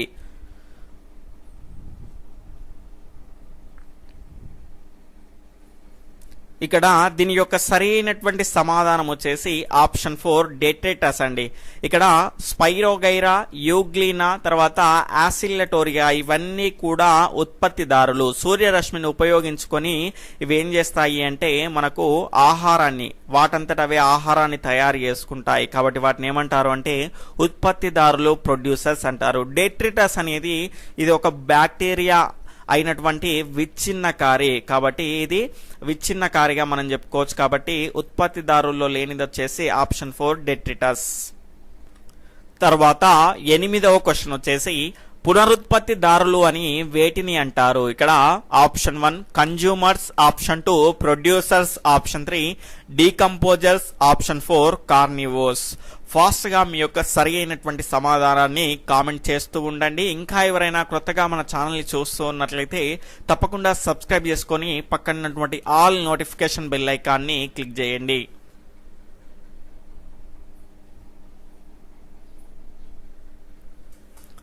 ఇక్కడ దీని యొక్క సరి అయినటువంటి సమాధానం వచ్చేసి ఆప్షన్ 3 డీకంపోజర్స్.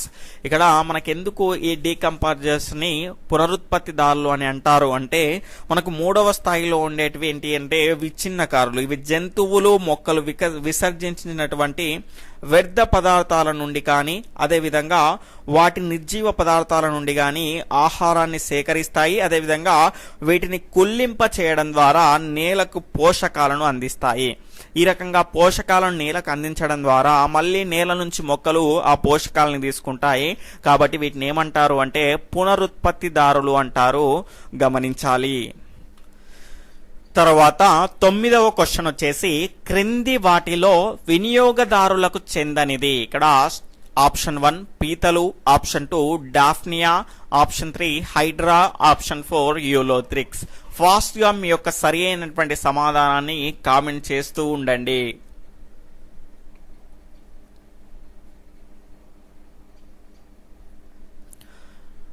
ఇక్కడ దీని యొక్క సరి అయినటువంటి సమాధానం వచ్చేసి ఆప్షన్ 4 యూలోథ్రిక్స్ అండి. ఇక్కడ పీతలు, డాఫ్నియా, తర్వాత హైడ్రా ఇవన్నీ కూడా వినియోగదారులకు చెందినవి.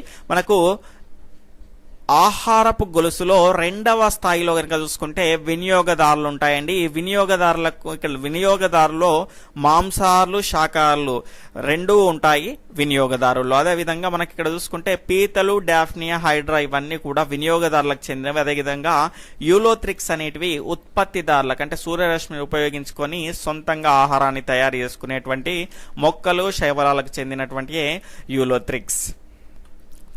తర్వాత 10వ క్వశ్చన్ వచ్చేసి క్రింది వాటిలో సరైనవి ఏవి. ఇక్కడ స్టేట్మెంట్ 1 భూభాగంలో దాదాపు 17% మేర అడవులున్నాయి. స్టేట్మెంట్ 2 ఈ ప్రాంతంలో సగటు వర్షపాతం 23 మిల్లీమీటర్ల కన్నా తక్కువ. ఆప్షన్ 1 1,2, ఆప్షన్ 2 1 మాత్రమే, ఆప్షన్ 3 2 మాత్రమే, ఆప్షన్ 4 ఏది కాదు. ఫాస్ట్ గా మీ యొక్క సరి అయినటువంటి సమాధానాన్ని కామెంట్ చేస్తూ ఉండండి.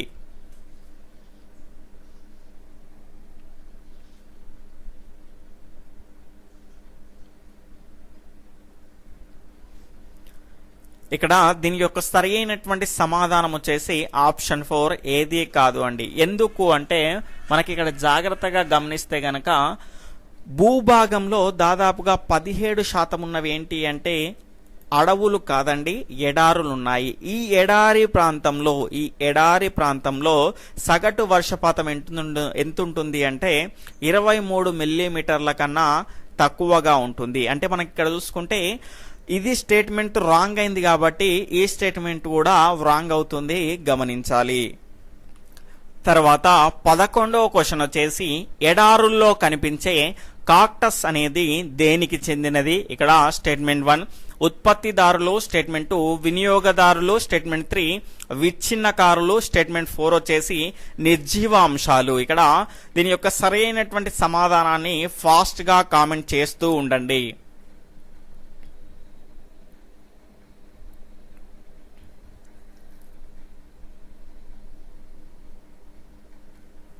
దీని యొక్క సరి అయినటువంటి సమాధానం వచ్చేసి ఆప్షన్ 1 ఉత్పత్తిదారులు అండి. ఇక్కడ ఎడారుల్లో కనిపించేటువంటి కాక్టస్ అంటే ఏమిటి అంటే బ్రహ్మజముడు అండి. బ్రహ్మజములు లాంటి మొక్కల్లో ఏ రకంగా ఉంటుంది అంటే కాండాలు అనేటివి రసభరితంగా ఉండి నీటిని నిల్వ చేసుకుంటాయి. ఇవి ఏం చేస్తాయి అంటే వీటికి నీరు దొరకనప్పుడు ఇందులోని నీటిని అవి వినియోగించుకుంటాయి. అదేవిధంగా ఇవి నీటిని కోల్పోకుండా ఉండడానికి వాటికి ఏ రకమైనటువంటి నిర్మాణాలు ఉంటాయి అంటే కాండాలు, పత్రాలు మందంగా ఉండి ముళ్ళుల మాదిరిగా వాటికి బయటకు వస్తూ ఉంటాయి. దాని ద్వారా నీటిని ఎక్కువగా కోల్పోకుండా అవి ఏం చేస్తాయి అంటే ఆపుకోగలుగుతాయి. తరువాత 12వ క్వశ్చన్ వచ్చేసి ఈ క్రింది వాటిలో సరికానిది ఏది. ఇక్కడ మనకి ఇక్కడ జాగ్రత్తగా గమనిస్తే స్టేట్మెంట్ 1 సౌరశక్తిలో దాదాపు 57% వాతావరణంలో శోషించబడుతుంది. స్టేట్మెంట్ 2 46% సౌరశక్తి భూమిని నీటిని వేడి చేయడానికి ఉపయోగపడుతుంది. తర్వాత మూడవది దాదాపు 8% సౌరశక్తి మొక్కలకు చేరును. తర్వాత స్టేట్మెంట్ 4 వచ్చేసి 80 నుంచి 85% సౌరశక్తిని మొక్కలు శోషిస్తాయి. ఇక్కడ సరికానిది ఏది అని అనడం జరిగింది. ఫాస్ట్ గా మీ యొక్క సరి అయినటువంటి సమాధానాన్ని కామెంట్ చేస్తూ ఉండండి.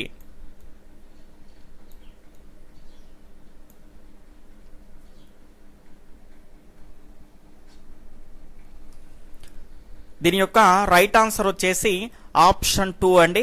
46% కాదండి, 36% మాత్రమే సౌరశక్తి భూమిని తర్వాత నీటిని వేడి చేసి నీటిని ఆవిరి చేయడానికి ఉపయోగపడుతుంది. ఇక్కడ సౌరశక్తిలో దాదాపు 57% వాతావరణంలో శోషించబడుతుంది. ఆ సౌరశక్తి కేవలం మనకు 57% వాతావరణంలో శోషించబడుతుంది. ఆ రకంగా శోషించడం ద్వారా వచ్చినటువంటి శక్తిలో 46% కాదండి, 36% సౌరశక్తి మనకు భూమిని తర్వాత నీటిని వేడి చేయడానికి ఉపయోగపడుతుంది.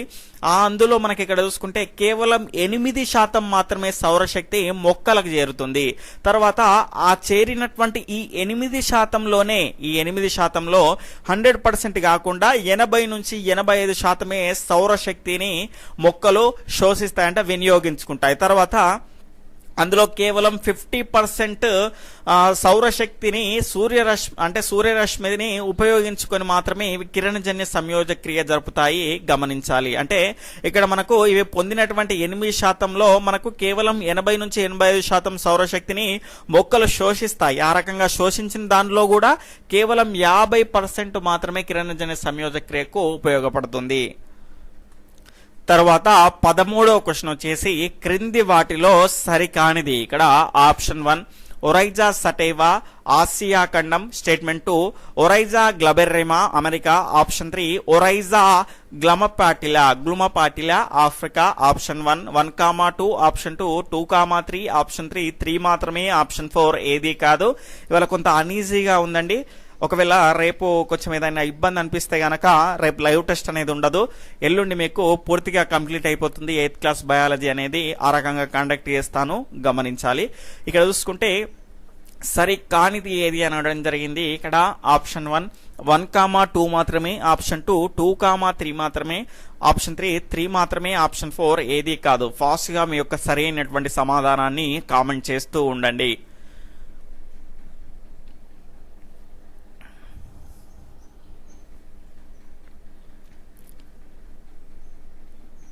ఇక్కడ దీని యొక్క సరి అయినటువంటి సమాధానం వచ్చేసి ఆప్షన్ 2 2,3 అనేటివి సరి అయినవి కాదు. ఎందుకంటే లిన్నేయస్ అనేటువంటి శాస్త్రవేత్త వారికి ఒరైజా అనేటువంటి పేరు పెట్టాడు. దాన్ని వివిధ ప్రాంతాల్లో వివిధ రకాల పేర్లతో పిలుస్తూ ఉంటారు. ఇక్కడ ఒరైజా సటేవా అనేది ఆసియా ఖండానికి చెందింది. అదేవిధంగా ఒరైజా గ్లబెర్రిమా అనేది ఆఫ్రికా ఖండానికి చెందింది. అదేవిధంగా ఒరైజా గ్లుమపాటిలా అనేది అమెరికా సంబంధించినటువంటి వరి వంగడం. కాబట్టి 2, 3 అనేది సరైనది కాదు. తర్వాత 14వ క్వశ్చన్ క్రింది వాటిలో సరైనవి ఏవి. ఇక్కడ స్టేట్మెంట్ 1 జొన్న కందులు వంటి పంటలు పండడానికి 100 రోజులు అంతకంటే ఎక్కువ సమయం పడుతుంది. స్టేట్మెంట్ 2 పెసలు మినమా వంటి పంటలు పండడానికి 180 రోజులు అంతకంటే ఎక్కువ సమయం పడుతుంది. ఇక్కడ ఆప్షన్ 1 1,2 మాత్రమే. ఆప్షన్ 2 1 మాత్రమే. ఆప్షన్ 3 2 మాత్రమే. ఆప్షన్ 4 ఏది కాదు. ఫాస్ట్ గా మీ యొక్క సరి అయినటువంటి సమాధానాన్ని కామెంట్ చేస్తూ ఉండండి.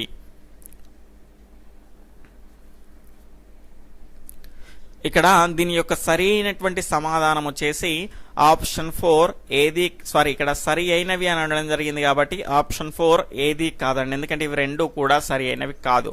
ఎందుకు అంటే జొన్న కందులు వంటి పంటలు పండడానికి 180 రోజులు అంతకంటే ఎక్కువగా పడుతుంది కాబట్టి వాటిని ఏమంటారు అంటే దీర్ఘకాల పంటలు అంటారు. తర్వాత పెసలు మినమ వంటి పంటలు పండడానికి 100 లేదా అంతకంటే ఎక్కువ రోజులు పడుతుంది కాబట్టి వీటిని ఏమంటారంటే స్వల్పకాల పంటలు అని అంటారు, గమనించాలి. తర్వాత 15వ క్వశ్చన్ వచ్చేసి ఏ సంవత్సరంలో సైలెంట్ స్ప్రింగ్ అనే పుస్తకం రాయబడింది. ఆప్షన్ 1 1950. ఆప్షన్ 2 1940. ఆప్షన్ 3 1960. ఆప్షన్ 4 వచ్చేసి 1970. ఫాస్ట్ గా మీ యొక్క సరి అయినటువంటి సమాధానాన్ని కామెంట్ చేస్తూ ఉండండి.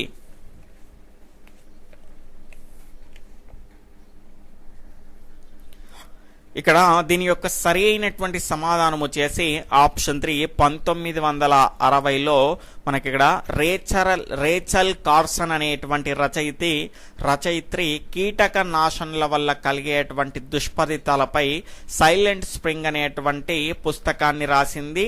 ఇది ఆ కీటక నాశనలను మన పెస్టిసైడ్స్ని మనం ఉపయోగించడం ద్వారా ఏమవుతుంది అంటే వాటిని చేపలు తినడం, చేపల్ని పక్షులు తినడం, దాని తర్వాత వాటి ద్వారా ఈ రకమైనటువంటి కీటక నాశనలు అనేవి వాటిలో చేరేసి గుడ్డు యొక్క పెంకు అనేది ఏమవుతుంది అంటే పల్చబడుతుంది. ఆ రకంగా పల్చబడడం ద్వారా ఏమవుతుంది అంటే అది పొదగడం అనేది పూర్తి కాకముందే ఆ గుడ్డు అనేది పగిలిపోతుంది. కాబట్టి ఆ రకమైనటువంటి నష్టాలు అనేటివి చాలా ఉన్నాయని ఈ సైలెంట్ స్ప్రింగ్ అనేటువంటి బుక్ ద్వారా ఆమె తెలియజేసింది. తర్వాత 16వ క్వశ్చన్ వచ్చేసి డిడిటి యొక్క పూర్తి అబ్రివేషన్ ఏమిటి? Option 1 dichloro diphenyl tetrachloromethane. Statement 2 dichloro diphenyl trichloroethane. Statement 3 dichloro diphenyl tetrachloroethane. Statement 4 dichloro diphenyl trichloromethane. ఫాస్ట్గా మీ యొక్క సరి అయినటువంటి సమాధానాన్ని కామెంట్ చేస్తూ ఉండండి. ఇంకా ఎవరైనా వీడియోని లైక్ చేయకపోతే తప్పకుండా లైక్ చేయండి. ఎవరైనా కొత్తగా చూస్తూ ఉన్నట్లయితే సబ్స్క్రైబ్ చేసుకుని పక్కనటువంటి ఆల్ నోటిఫికేషన్ బెల్ ఐకాన్ని క్లిక్ చేయండి.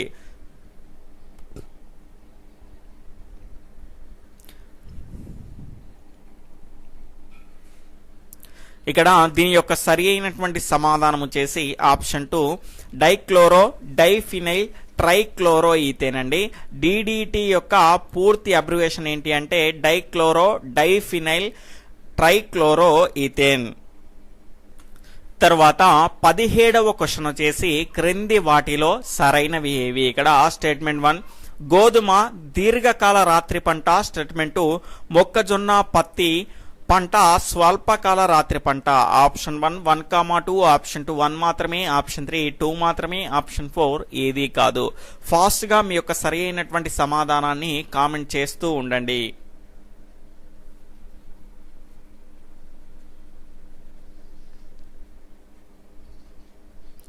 ఇక్కడ దీని యొక్క సరి అయినటువంటి సమాధానం వచ్చేసి ఆప్షన్ 4 ఏది కాదు అండి. ఎందుకు అంటే మనకి ఇక్కడ గోధుమ అనేది స్వల్ప రాత్రి కాల పంట, అదేవిధంగా మొక్కజొన్న పత్తి అనేది దీర్ఘకాల రాత్రి పంట. ఈ స్వల్పకాల రాత్రి పంట దీర్ఘకాల రాత్రి పంట అంటే ఏంటో చూద్దాం. ఇక్కడ గోధుమలు ఏ రకంగా ఉంటాయి అంటే స్వల్పకాల రాత్రి ఉన్నప్పుడు పండుతాయి. ఎందుకు అంటే గోధుమ గింజ అనేది పెరగడానికి అభివృద్ధి కావడానికి ఏం అవసరము అంటే దానికి తగినంత వేడి అనేది కావాలి. కాబట్టి దానికి రాత్రికాల సమయం అనేది ఎలా ఉండాలి? తక్కువగా ఉండాలి. అంటే కొన్ని మొక్కలు అనేటివి ఏ రకంగా ఉంటాయంటే రాత్రికాల సమయం అనేది 12:30 గంటల కంటే ఎక్కువగా ఉన్నప్పుడు పుష్పిస్తాయి, కొన్ని ఏమో 12:30 గంటల కంటే తక్కువగా ఉన్నప్పుడు పుష్పిస్తాయి. మనకి ఇక్కడ చూసుకుంటే రాత్రికాల సమయం అనేది మనకు తక్కువగా ఉండాలి. రాత్రికాల సమయం తక్కువగా ఉన్నప్పుడు ఏం మనకు పంటలు పండుతాయి అంటే గోధుమ లాంటి పంటలు పండుతాయి. ఎందుకంటే దానికి వేడి అనేది ఎక్కువగా అవసరం కాబట్టి. రాత్రికాల సమయం అనేది తక్కువగా ఉన్నప్పుడు మనకి ఏం పండుతాయి, ఎక్కువగా ఉన్నప్పుడు ఏం పండుతాయి అంటే మొక్కజొన్న మరియు పత్తి లాంటి పంటలు అనేటివి పండుతాయి, గమనించాలి. తర్వాత 18వ క్వశ్చన్ వచ్చేసి క్రింది వాటిలో సరైనవి. ఇక్కడ స్టేట్మెంట్ 1 మిసోలిథిక్ యుగము. స్టేట్మెంట్ 2 ఇక్కడ కొంచెం క్వశ్చన్ అనేది మిస్ అయిందండి. మనకి ఇక్కడ వరి పంట ఆనవాళ్ళు అనేటివి, ఇక్కడ క్వశ్చన్ మాన్యువల్ గా చెప్తున్నాను, వరి పంట ఆనవాళ్ళు అనేటివి ఏ కాలాల్లో చూడొచ్చు? వరి పంట యొక్క ఆనవాళ్ళు అనేటివి ఏ కాలాల్లో చూడొచ్చు? ఆప్షన్ 1 మిసోలిథిక్ యుగం. స్టేట్మెంట్ 2 హరప్పా నాగరికత. ఇక్కడ ఆప్షన్ 3 వచ్చేసి ప్రికేంబ్రియన్ యుగం. ఆప్షన్ 4 వచ్చేసి 1 and 2. ఫాస్ట్ గా మీ యొక్క సరి అయినటువంటి సమాధానాన్ని కామెంట్ చేస్తూ ఉండండి. వరి యొక్క ఆనవాళ్ళు పూర్వం ఏ కాలాల్లో చూడొచ్చు?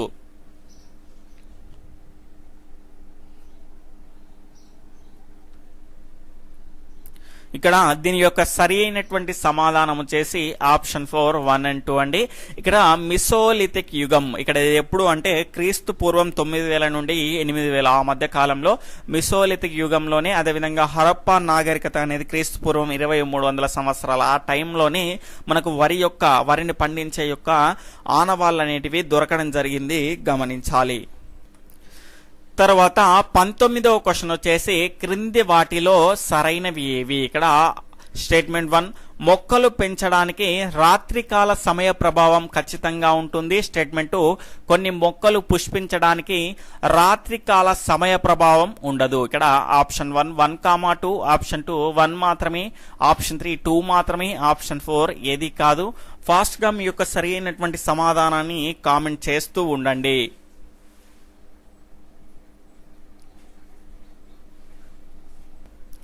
దీని యొక్క సరైనటువంటి సమాధానం వచ్చేసి ఆప్షన్ 3 2 మాత్రమే అండి. ఇక్కడ మొక్కలు పెంచడానికి రాత్రికాల సమయ ప్రభావం ఖచ్చితంగా ఉంటుంది అన్నాము. ఇక్కడ అన్ని మొక్కలు కాదండి, కొన్ని అంటే మాత్రం ఇది సరైనది అయ్యేది.